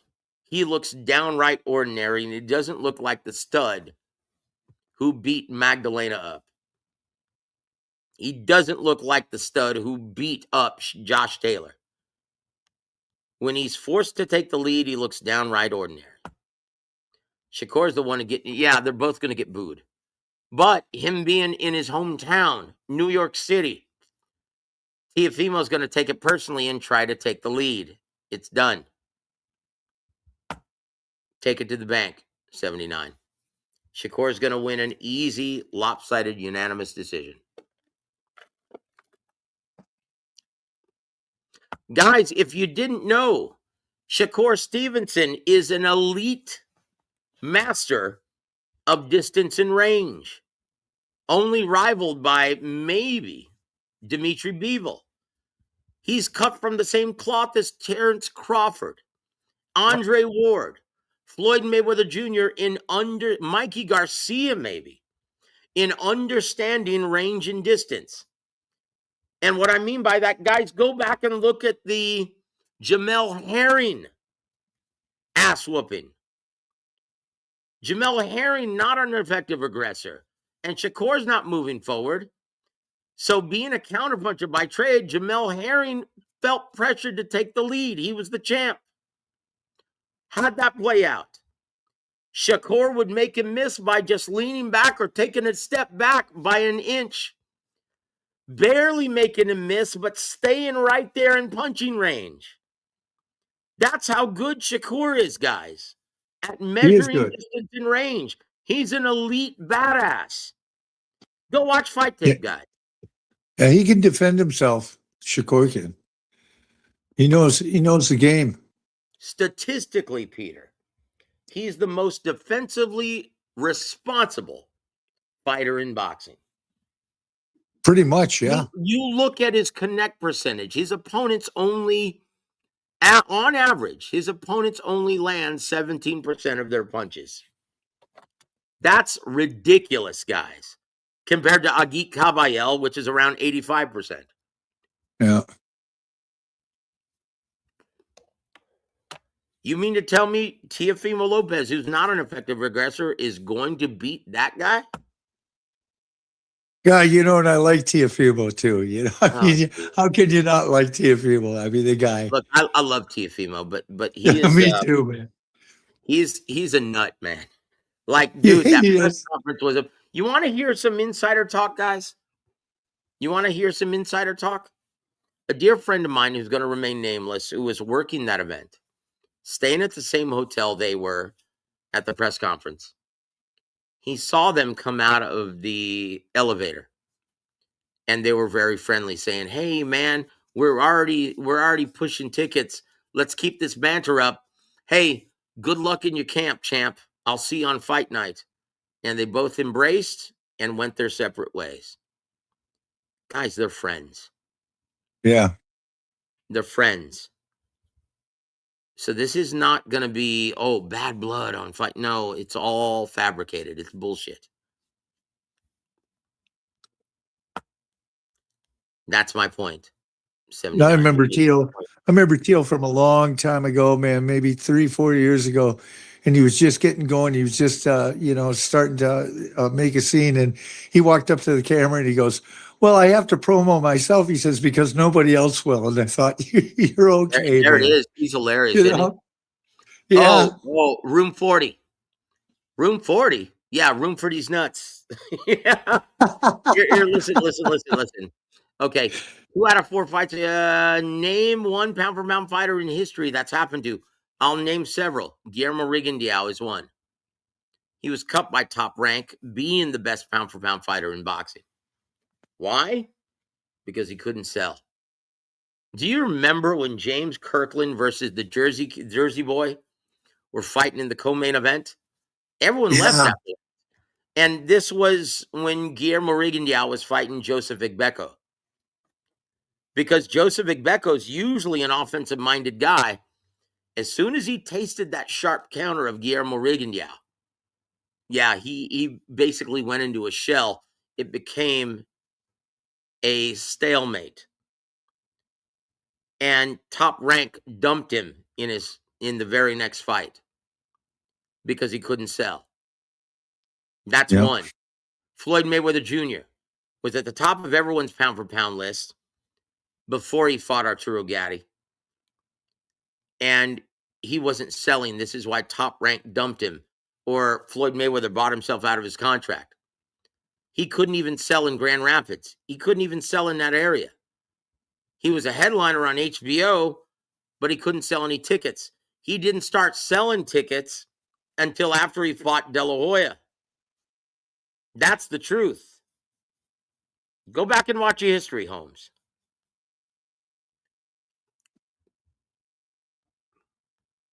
So you think Virgil and Fundora are going to get it on? Stop it. Huh? You think Virgil and Fundora are going to fight next? I'm sure of it. Well, that's going to be a war.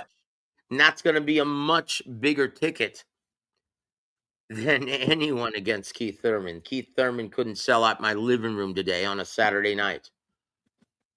Well, Keith hasn't fought in, 5 years? Keith is a nobody now, guys. Yeah, he's nobody. Whatever Keith was going to accomplish in this sport, it's already happened. He's done, son. He's done. He's been done for a long time. It's over. He's semi-retired, and you can't tell me he's going to be able to look good against the elite in any division at this time.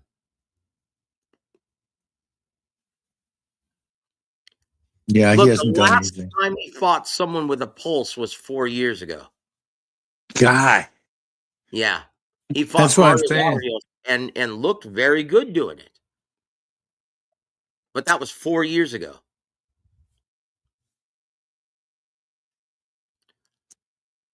Oh, geez. 79. Just stop it, dude.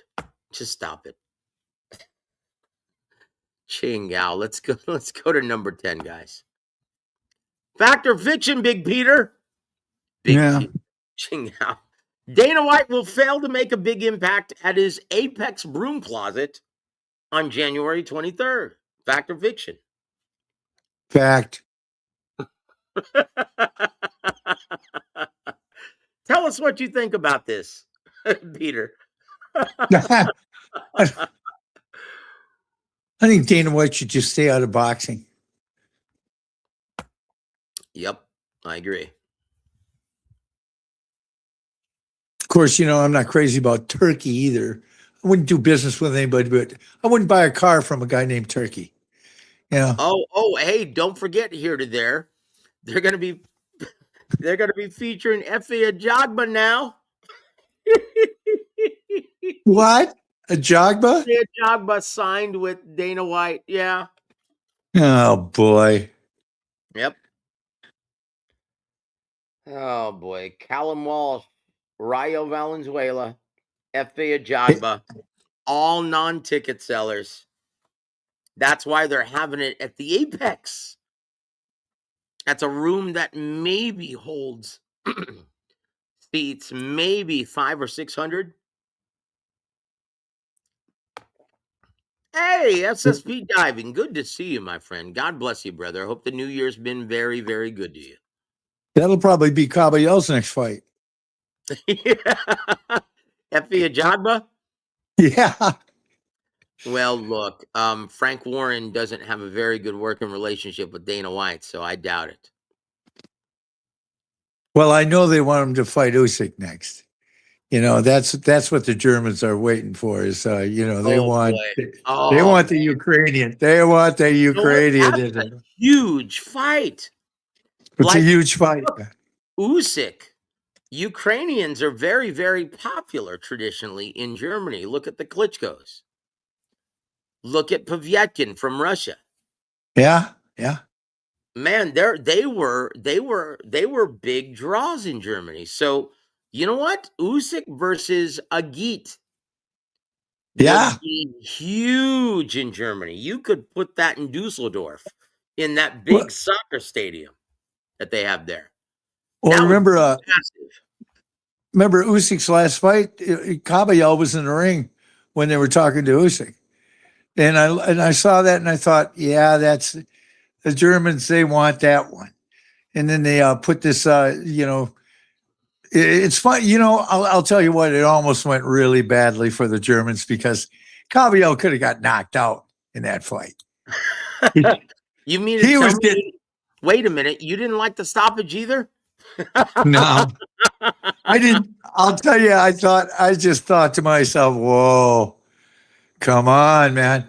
That was a terrible stoppage. He didn't look good either, did he?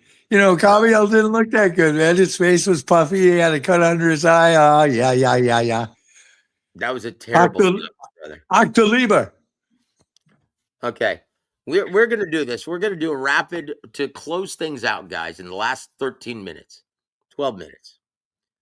We're going to play, and this is care of my dear friend, James from the Boxing Source. We're going to do a rapid fire Q&A brought to you by theboxingsource.net. Guys, if you haven't already, please go subscribe to theboxingsource.net. It's time for the BoxingSource.net Rapid Fire Q&A. All right, and here's because you're a fine virtuoso guitar player and musician, Peter, we're going to do a rapid fire Q&A music edition just for you, brother. Better Australian band, AC/DC or Men at Work? AC/DC. Oh, you don't like Men at Work and Colin Hay, dude? Come on now. Yeah, I do. It's just AC/DC rocks. Yeah, AC/DC kicks ass, dude. Yeah. Oh, dude. Better American band, Journey or the Doobie Brothers? Journey. Better West Coast band, Van Halen or Steely Dan? Oh, it's a tough one. Steely Dan. Oh, man, I love me some Steely Dan, dude. Better Texas guitar player, Stevie Ray or Eric Johnson? Oh, Eric Johnson. Oh, man, I can't believe you said that. I almost knew you were going to say that, though. Man, those pentatonic licks, man, the tone poet, man. He had tone, Yeah, dude, Eric Johnson is a tone poet, man. You said it best. That was amazing. Oh, dude, come on. Stop, dude. Just stop. I like Hey, 89. you know what? That was an unfair question because, I can't think of one guitar player I don't like. So I mean, I Yeah. like both those guys. They're both really good, man. All right. Better supergroup, the Traveling Wilburys or Damn Yankees with Ted Nugent. Traveling Wilburys. Oh, I say Damn Yankees, dude. Jack Mhm. Blades of Night Ranger, Tommy Shaw of Styx, and Ted Nugent with Jonathan Mover on drums from Rainbow. Come Yeah, on. killer band, man. Killer band. But yeah, the Wilburys, all legends, dude. Jeff Yeah, Lynne doing the primary songwriting from ELO, Tom Petty, Bob Dylan, George Harrison. I Holy know, shit, man. dude. Yeah. But it's all right. Dude, that's ridiculous. Yeah, their first album was fire, man. Okay. Better 60s guitar player. Jimi Hendrix or Jimmy Page? Jimi Hendrix. Oh man, I love me some Jimmy Page though, dude. Well, Better Page is great. frontman. Robert Plant or Jim Morrison? Jim Morrison. Bullshit. Oh man, Morrison. Robert Morrison was Plant, are you kidding me? Morrison was the Lizard King, man. He was the Yeah, but shaman. Robert Plant was the golden god. Come on now. Oh man, Morrison was way better, man. Dude, Way better. Morrison couldn't sing anything that Robert Plant did. Well, it doesn't matter. He had Oh, stage okay. presence, It man. doesn't matter. The Got it. Doors, man. The Doors of Perception, man. William And Blake. the speed diving. Yep. Love me some Jimi Hendrix. He started it all. Better Pete 80s Townsend. guitar. Here, listen. Better 80s guitar player. Eddie Van Halen or Yngwie Malmsteen? Oh, Yep. I'd have to say Eddie. Oh man, Yngwie's a bad dude. Oh yeah, Ingve's a bad boy, but you're talking two completely different styles of music. I mean, Ingve was, I know. yeah, I know. yeah, Yep. Eddie Van and Halen Eddie was was the rock. pioneer. Yeah. Okay. Better prog guitar player, Steve Hackett or Robert Fripp? Oh, geez, I like both those guys. God, that's cold blooded, man. I know, guys. Steve Hackett of Genesis and Robert Fripp of King Crimson, both legends, both influential. Like, God, if you want to know who started doing tap way before Eddie Van Halen, that's Steve Hackett of Genesis, a yeah. legend and a great songwriter, and he's still touring today. So, what say you, Peter? Robert Fripp or Steve Hackett? Oh, I'm going with Fripp. Oh man, I'd go with Fripp all day long too. I love Steve Hackett though. As a Mhm. songwriter, I prefer him, but as chops, man, Robert Fripp is sick. Okay. Yeah. Better prog keyboard player, Tony Banks of Genesis or Keith Emerson of ELP? I'd have to go with Lucky Man Emerson. Oh man, Keith Emerson's a bad dude. Poor guy. God rest his soul. But Tony Banks is amazing, dude. Yeah. Yeah. Okay. Better art rock songwriter, Todd Rundgren or David Bowie? Well, I think Rundgren came along first, but I'd say Rundgren. I'd say Todd Rundgren. I'd say that's a push. They're both amazing. Yeah. Yeah. Better female badass, Carole King or Joni Mitchell? Carole King. You're high on crack. She was a good piano player too. Oh man. I liked her. Yeah. I liked her voice. She had more melody in her songs. Dude, Joni You know, Mitchell was a genius. Joni Mitchell was more folk. She was a genius, but Carole King, what a prolific, amazing songwriter she is. Yeah. Oh boy. Tell you what, they don't make music like that anymore. They don't, do they? It's so messed up, man. Better arena rock band, Judas Priest or Iron Maiden? Judas Priest. I don't know, man. Iron Maiden's pretty awesome. But I love Judas Priest and Rob Halford as well. Dude, Yeah. hey, well, here it is, brother. You survived the latest edition of Q&A, Rapid Fire Q&A, brought to you by boxsource.net. Great job, Peter. Extraordinary. Thank you. Glad I made it. And guys, that's just going to about do it. We're almost at the 2-hour mark. Peter, is there any last things that you'd like to address or talk about? And please don't mention Gervonta Tank Davis. No, I'm not going to say anything about him. But I was listening before about your commentary regarding Ryan Garcia and Barrios, and I think that's going to be a pretty good fight. I think Ryan is going to have a hell of a deal on his hand because, personally, just my opinion, Barrios has better grip on the fundamentals. I think he works harder at it. I think Ryan is more distracted with media and being a celebrity than he is about boxing. I think he'd be a lot better boxing if he wasn't, so into being a doggone celebrity. But Hey, I don't guys, think boxing. you know what, brother? I agree. Look, I agree with you wholeheartedly. Look, I'm going to step away for a Veda test, but we're going to do one last fact or fiction. I'm going to give this to you real quick before I step away, right? Okay. WBC #1 contender, former title holder Alberto Puello is going to be Dalton Smith's mandatory.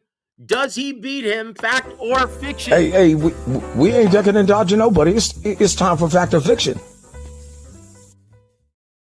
Puello beats him. I think Puello's a great fighter. And I didn't think Matias beat him last fight that they had either. I thought that was kind of, leaning towards Matias. In fact, they were leaning toward Matias with the Dalton fight too. And you can say, oh, well, Dalton was holding, Dalton was doing this, but hey, Dalton stood toe to toe with him later on. And that's where that crack came from and knocked him out. But Puello's a great fighter. Always liked that guy. Saw him against Antoine, and Antoine's a dog. Went after him hard, man. And Puello, man, he used the ring. He's got some hand, man. Puello's a good fighter now. I mean, he kept Antoine off him, which was really good. And he did a good job against Matias too. In fact, that was a debatable fight, in my opinion. I didn't think Matias, walked all over Puello in that fight, if I remember correctly. I can't remember, the entire fight when you're right now. looking at Puello versus Russell, that fight could have easily gone either way. When you look at Matias versus Puello, that fight could have easily gone either way.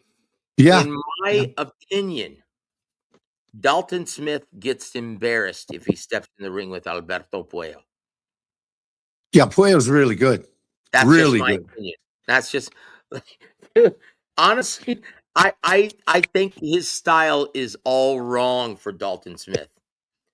Yeah. If I'm Dalton Smith, I would rather test my mettle against Gary Antoine Russell in a unification. Because at least he's got a puncher's chance in that fight. Mm-hmm. Puello, he's going to be one step behind the entire time. Yeah, Puello's smart. That guy is. He was champion for a long time, and then he came back and defended his belt. And I can't believe, and then I saw that Matias fight, and I thought, bro, give the champion some. But Alberto Puello from the Dominican Republic. Yeah, guys, he's no joke. But if anyone thinks that the sanctioning bodies don't matter, guys, are we even talking about Alberto Puello, who's a non-ticket seller from the Dominican Republic, but as skilled as it gets in boxing? Yeah. Are we even talking about him unless he's ranked in one of the sanctioning organizations? That's so sad, man. So Dana White, you can say that the belts don't matter, but I'm going to quote Evander Holyfield here. Hey, if the belts don't matter, How come I make more money when I've got one around my waist? Right on. There it is. Sanctioning bodies matter, guys. Respect the sanctioning organizations. Respect the belt. Puyo's going to beat the crap out of Dalton Smith. He'll catch him. He'll catch him. I don't know if he knocks him out. Dalton Smith is a tough kid. He's tough. Kid. Look, I'll say this. He reminds me of, and I alluded to this in our Fact or Fiction, right? I'm going to show this to you, right? I said, I called Dalton Smith the UK Danny Garcia. Guys, Danny Garcia didn't look like much when he was coming up. But he just won. He didn't do any one thing particularly well, but he just won. Yep. Beating up Eric Morales, beating up Lucas Matias, beating up everyone that Golden Boy put in front of him.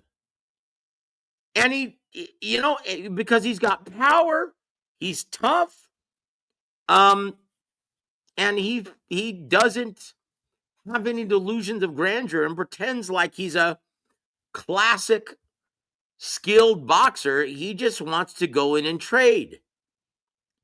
He's a tough kid. So don't sleep on Dalton Smith. He may shock everybody and just win, just like Danny Garcia did.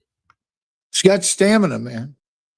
He's a tough guy who's always in shape, good chin, and he can crack. He can punch. You know what? Hey, don't sleep on this guy. Look, I was trying to shit on him earlier because he was electing to hold too much. But look, just like not paying your taxes, it's only illegal if you get caught. Right. No, Dalton Smith surprised the hell out of me. He went in there. And dude, go back and look at that fight. He looks like Danny Garcia. Tough guy. Doesn't do any one thing specifically or particularly well. But he's got power. And he's got heart. And he's got balls. And I tell you what, man. Sheffield, England. They've got a new champion. Yep. Look, someone asked me earlier in the show, and I forgot about this, and I didn't address it. So let's go back and address this, guys. Okay? Let's go back. Let me see if I can find it. I want to see what you think about this, Peter. This was regarding Josh Kelly versus Murtazaliev, right? That's going to be happening in a couple of weeks. Your thoughts on Murtazaliev and Josh Kelly? I think Murtazaliev is going to, yeah. Murtazaliev throws 100 punches around. Say it. I think Murtazaliev is going to murder him. So you're going to take Murtazaliev? Yeah. Chingao, dude. Like, honestly? Yeah, I seen him take a bear out down and bite his neck out. You know, that guy, man. Oh, stop it, dude. But yeah, he's a bad dude. He's a bad dude, man. He's damn near 6 foot tall. He's 5'11". But he hasn't been in the ring in well over a year. Josh Kelly, look, fighting in his hometown. I think Josh Kelly maybe goes 5 rounds. Yeah. And he gets knocked the fuck out. But look, Murtazaliev, if he wants to do his career a favor, carry this dude late into the fight and then stop him late. He might want to go into the fight with a Sunday morning hangover. Because I tell you what, because no one wants to fight him otherwise. He's not a big ticket seller.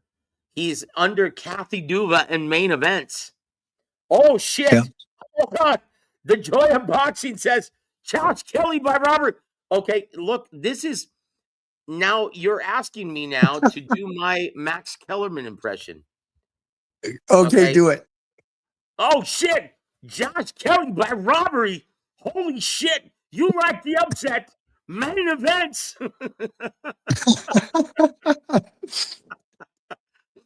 Like, honestly, I would laugh my ass off if they robbed Murtazaliev of his title. Like, honestly, dude, I would laugh. I would be, you know what? That is total boxing. That is just like boxing, isn't it? Yep. They'll never Josh get him. Kelly, but look, Murtazaliev, he will never allow Josh Kelly to go the distance. No. Look, you thought David Avanesian was tough, Josh Kelly. Buckle up. You're in for a ride, brother, against Man. If you thought David Avanesian was tough, buckle up, my friend. You're going to be on Space Mountain, brother. Holy shit. This guy got stretched by David Avanesian. And he's going to be stepping in the ring with Murtazaliev at 54. Oh, yeah.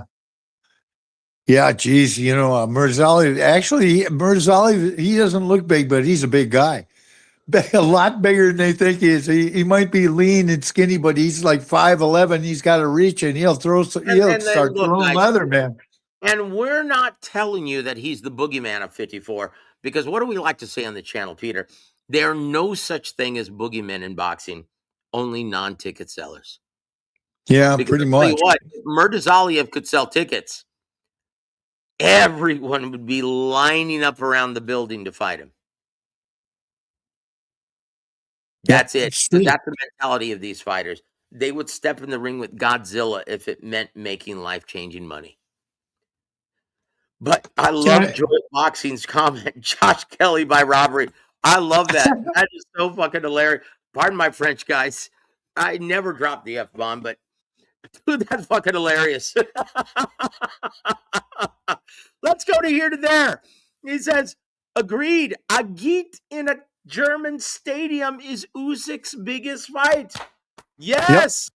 Yep. Yes. And you know what? I'm going to give you the round of applause right there, because truer words were never spoken, Peter.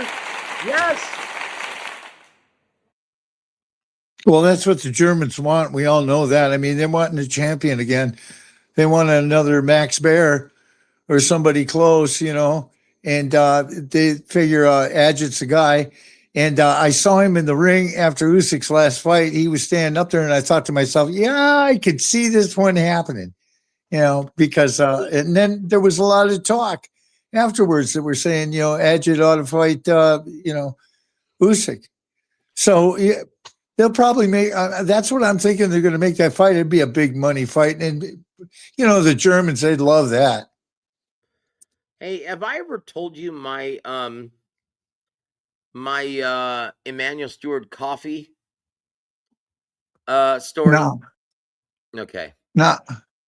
Okay. I was working with Emmanuel at the time, and we're gonna end the show on this story.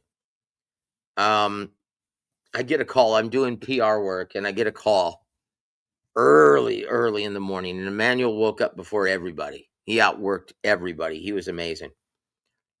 And he calls me up in my room, and he goes, "Hey, Joseph, would you like to try?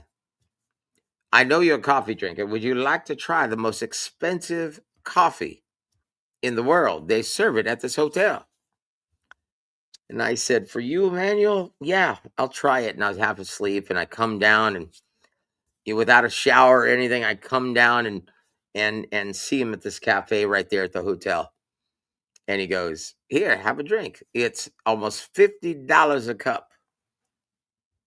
And I said, "Holy shit. Yes, I'll try it." And he goes, "Now, you're a connoisseur of coffee. You're a coffee snob, aren't you?" And I said, "Yes, guilty as charged." And he goes, "So drink it. What do you taste?" And I'm like, "Wow, this is really good. It's smooth. It's acidic, but not too acidic." He goes, "What do you taste?" I said, "Is that a hazelnut?" He goes, "Nope." I taste mocha. It's chocolatey overtones. I taste cherry." And he goes, "Oh, very good." He goes, "Do you want to know what it is?" I said, "Of course. I can't wait to see what it is." It's called Kopi Luwak.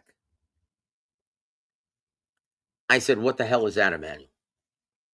He goes, I'm glad you asked, because it's the most expensive coffee made from beans that have been eaten and excreted by a cat that's found in Indonesia called the palm civet. It's a cat that looks like a possum. I said, wait a minute, Emmanuel, are you telling me I'm eating cat shit or drinking cat shit? Yes, that's exactly what I'm telling you. That's why it's so expensive. It's because of the process. These cats eat the coffee beans. They wait until they shit them out. They clean them off and they roast them and they grind them up, and that's what you're drinking. That's the flavor that you can't put your finger on. It's the digestive tract of the civet cat found in Indonesia. Oh, you lucky son of a gun. I said, Emmanuel, you're telling me I'm drinking cat shit. Yes, you're drinking cat shit, quite literally. I said, Emmanuel, why don't you just spit on me next time and save me the trouble? And he just starts cracking up. And for the rest of the trip, he's like, Joseph, hey, I want to, Joseph. Yeah, Emmanuel, what do you need? How's that cat shit taste? That's Oh, Emmanuel. Emmanuel was a bad dude, man. He was hilarious. And oh man. and I was like, Emmanuel, why did you make me drink this shit? Because I wanted to see your reaction, man. And he goes, hey, Joseph, when in Rome, do as the Romans do. When in Rome. And so for the rest of the trip, he was saying, Joseph. I said, what, Emmanuel? When in Rome, Joseph. When in Rome. Fuck you, Emmanuel.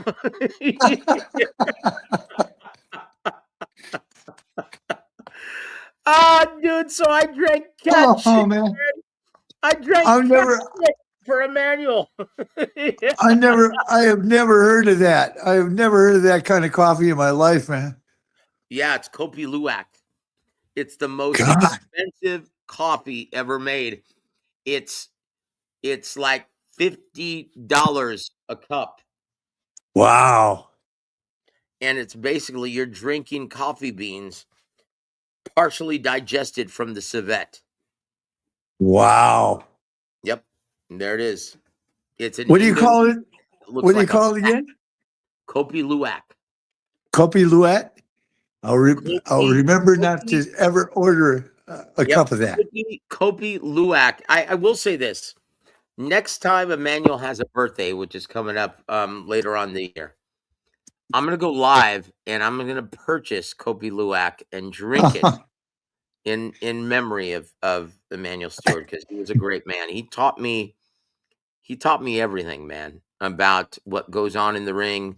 Taught me a lot about the business, and I owe so much to him. Most of what I know is from 3 guys. Don Chargan, no, 4 guys, I'm sorry. Don Chargan, Ronnie Shields, Emmanuel Stewart, and Coach James Gogi. Like Yeah, that's great. that's what I owe all of my boxing knowledge to.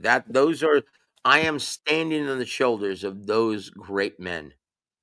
And they truly were and are great men.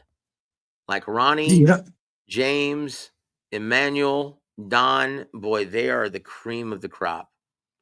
it's good And to, it's I'll really be good to honest, see you. I wouldn't even be in this business still if it weren't for those great men. I got to tell you, man, it's good to see Ronnie Shields on your show, but I'm wondering what the hell happened to Gogi. What's he Um, doing? Hiding someplace in Mexico or something? he's keeping a low profile and he just wants to train his fighters. But that says it all about the American fighters, doesn't it? He's in Yeah. Mexico now. He doesn't want to deal with any American egos or entitled personalities. Hey, Have you let me give still a shout out talked to to him? my brother, Neverfold. Good to see you, my friend. Neverfold, what's good, man? How you doing, brother? Oh, dude, that's my brother in Christ right there. Neverfold. Hey, click the So link so you, I can say hi to you in person, man. It's good to see you, brother. so you talked to him, Gogi? Oh, Gogi? Dude, I Yeah. haven't talked to him since I launched my channel. Look, I'll be honest. I think he thinks I'm a Jesus freak, which of course I am. And yeah, I haven't talked to him since. Well, he's from the Philippines. He ought to be Catholic. Well, he's not that kind of believer. He's not on fire like I am or like Neverfold is. I liked him. I liked him on the show. He was funny. Look, I said this for a very long time. There would be no WaraWeek boxing without James Gogi. And honestly, I could never imagine. Hold on. Guys, it's my pleasure to welcome my brother, Neverfold Sports. Hey. What's good, Good to Colonel? see you, my What's friend. good, Joseph? How you doing? Happy Neverfold. New Year, brother. What's up with y'all, man? Good to see What you, would bro. you like to talk about while we're still on the air, brother? Name Man, anything you want to talk about. I've been listening to what you were saying, man. You naming the people that taught you the game. You feel me? Said that's you can keep going on about that. You know, you mentioning some good guys, man. Well, I tell you what, Emmanuel Stewart was special. Emmanuel was special. Like, everything he did was good. And most people don't know this about Emmanuel, that he did everything for his fighters. You know how now you've got a nutritionist, a strength and conditioning coach, a head trainer for the X's and O's in the gym to work pads with you. He did all of that for all of his fighters. Most people don't know this. He cooked every meal for his fighters in camp. Yeah, he was actually one of the few guys, man, that actually cared for the fighters. You know, he put the fighters first. Like, you don't really see too much of that nowadays, man. You know. Oh, I tell you what, Alberto, my brother in Christ, good to see you, my friend. And salute to you, man.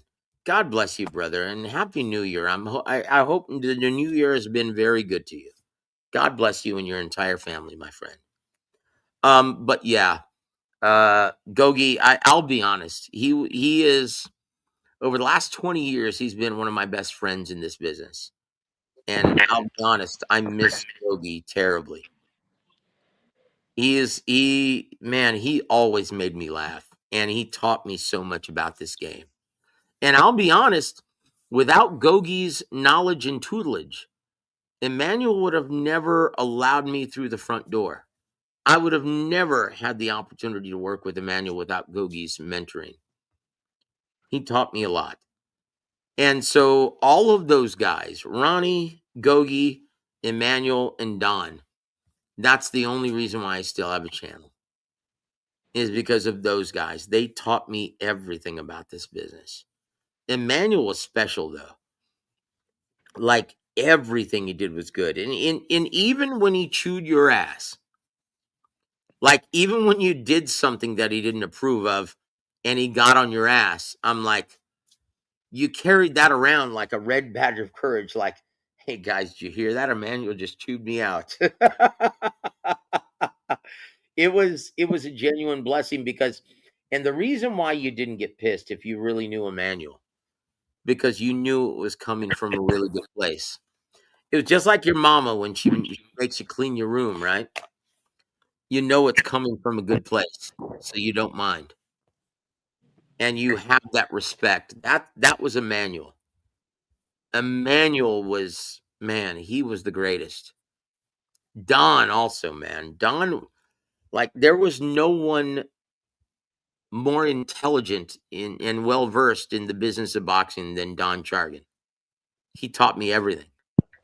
But Gogi, man, dude, Gogi, I miss Gogi. I miss Gogi's friendship. I miss talking about everything with him. Well, if you And see him, tell him Von Arch says you're full of shit. Get back on the panel. You know, I liked him. like, look, I'll say this. Did you notice that Raul Marquez, for his commentary with Subriel Matias and Dalton Smith, have you noticed that he's been taking a lot of fire lately because of his kind of biased, shaky commentary in that fight? Yeah. I'll give you I'll pull back the curtain for you guys. Most people don't know this, but Coach Gogi used to be Raul Marquez's head trainer. And the reason why he was so good at Showbox was because Coach Gogi would actually feed him information on his phone during the fight. And since then, they had a falling out as well. Go figure, right? Yeah. And so without Coach Gogi feeding him that intel, that information, that trainer's eye, he's not the same, is he? No. Not No, even I like Coach Gogi, man. He was Coach Gogi was a character. He just told it like it was, man. He just tells it like it is. You know, there isn't he's not calling it up. He's not even being nice about it. He just says it. The brutal, blunt truth. That's how it's supposed to be, though, man. You know, it's so much sugarcoating going on nowadays, picking and choosing, man. Let the truth be heard, you know? Yeah. Yep. Yeah. And look, Alberto has the beat. Raul Marquez's commentary was so biased, it was very one-dimensional analysis, too. Yeah. Look, without Coach Gogi feeding him that intel, yeah, he's lost. Yeah. Nowadays, he doesn't look as accomplished as Raul Marquez is in and out of the ring. Dude, he doesn't have that trainer's eye like Coach Gogi. Dude, I'll be the first to tell you guys. Despite me not talking to Gogi in almost a year, he is a great man. Like, Coach Gogi is truly a great man.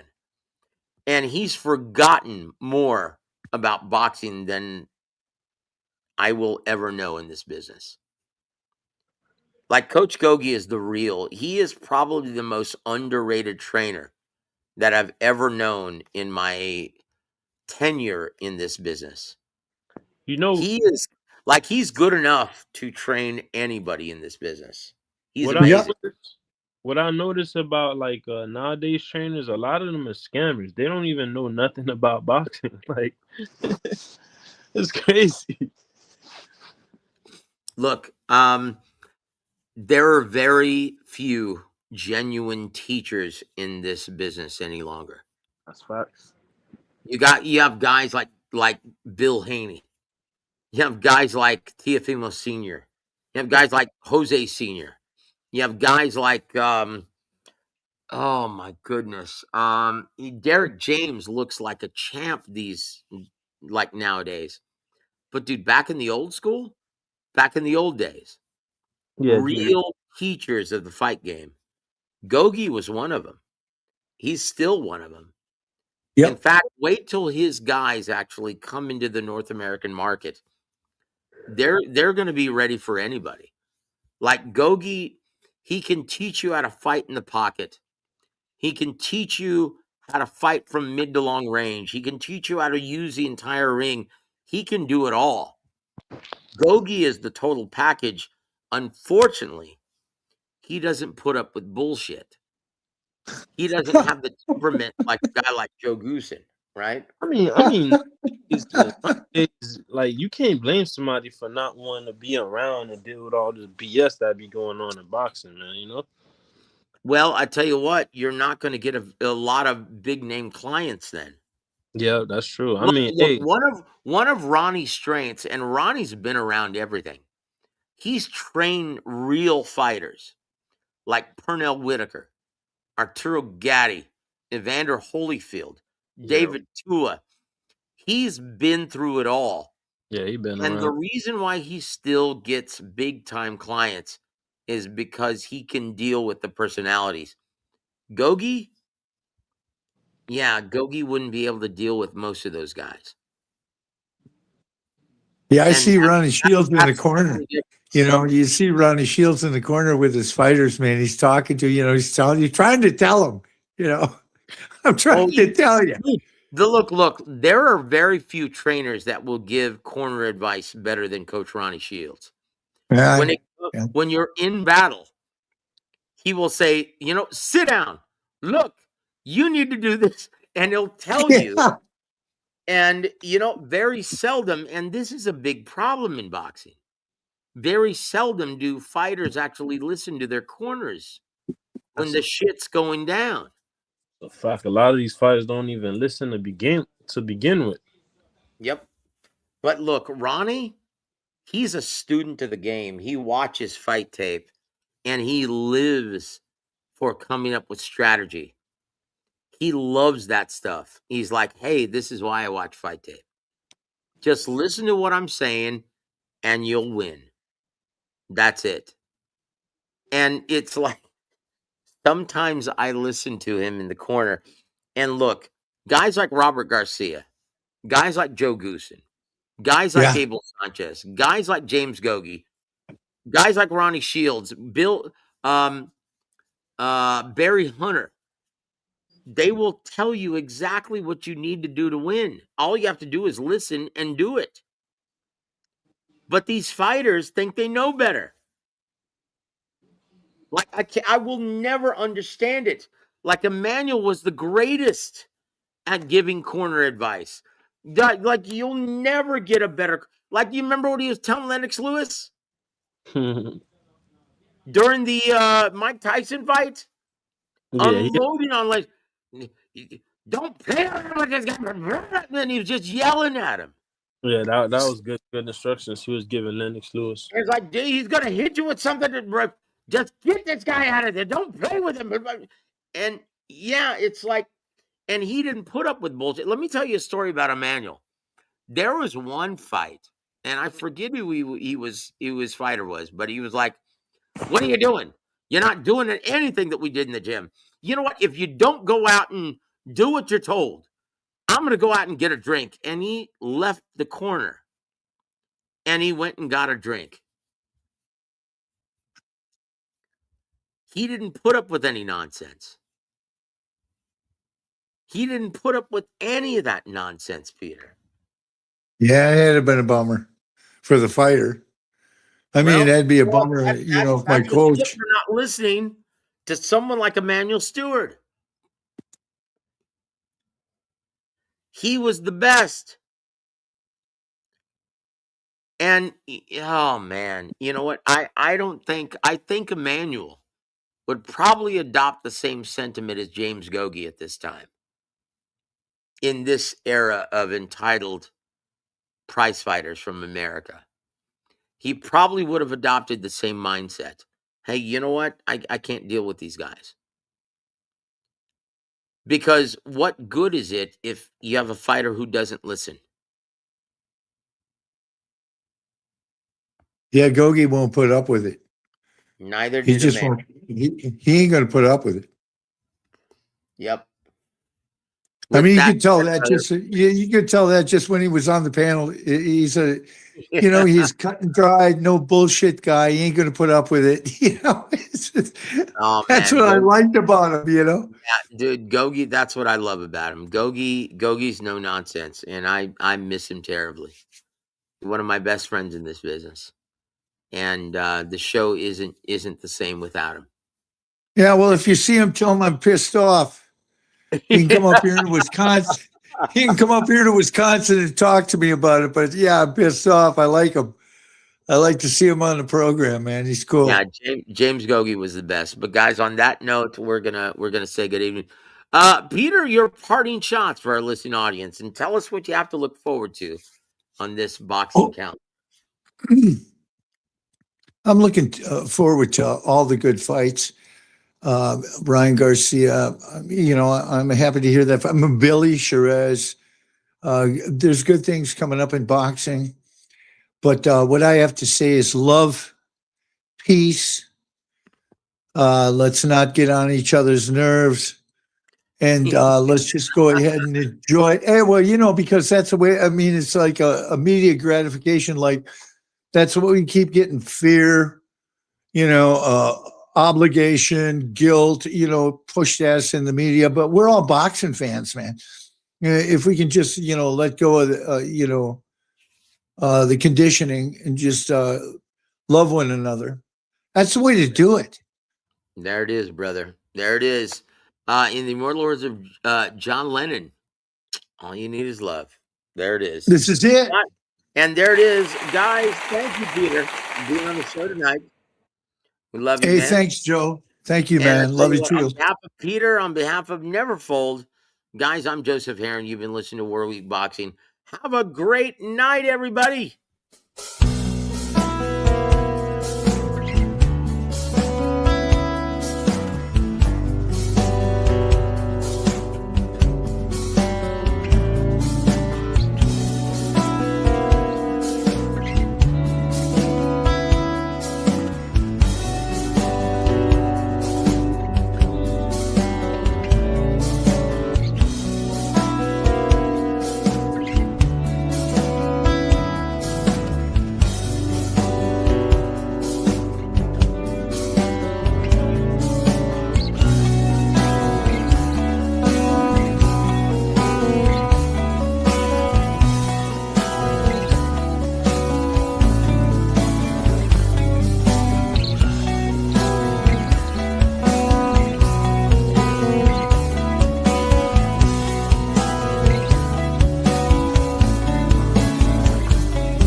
Affordable Legends Value presents Big Time Boxing USA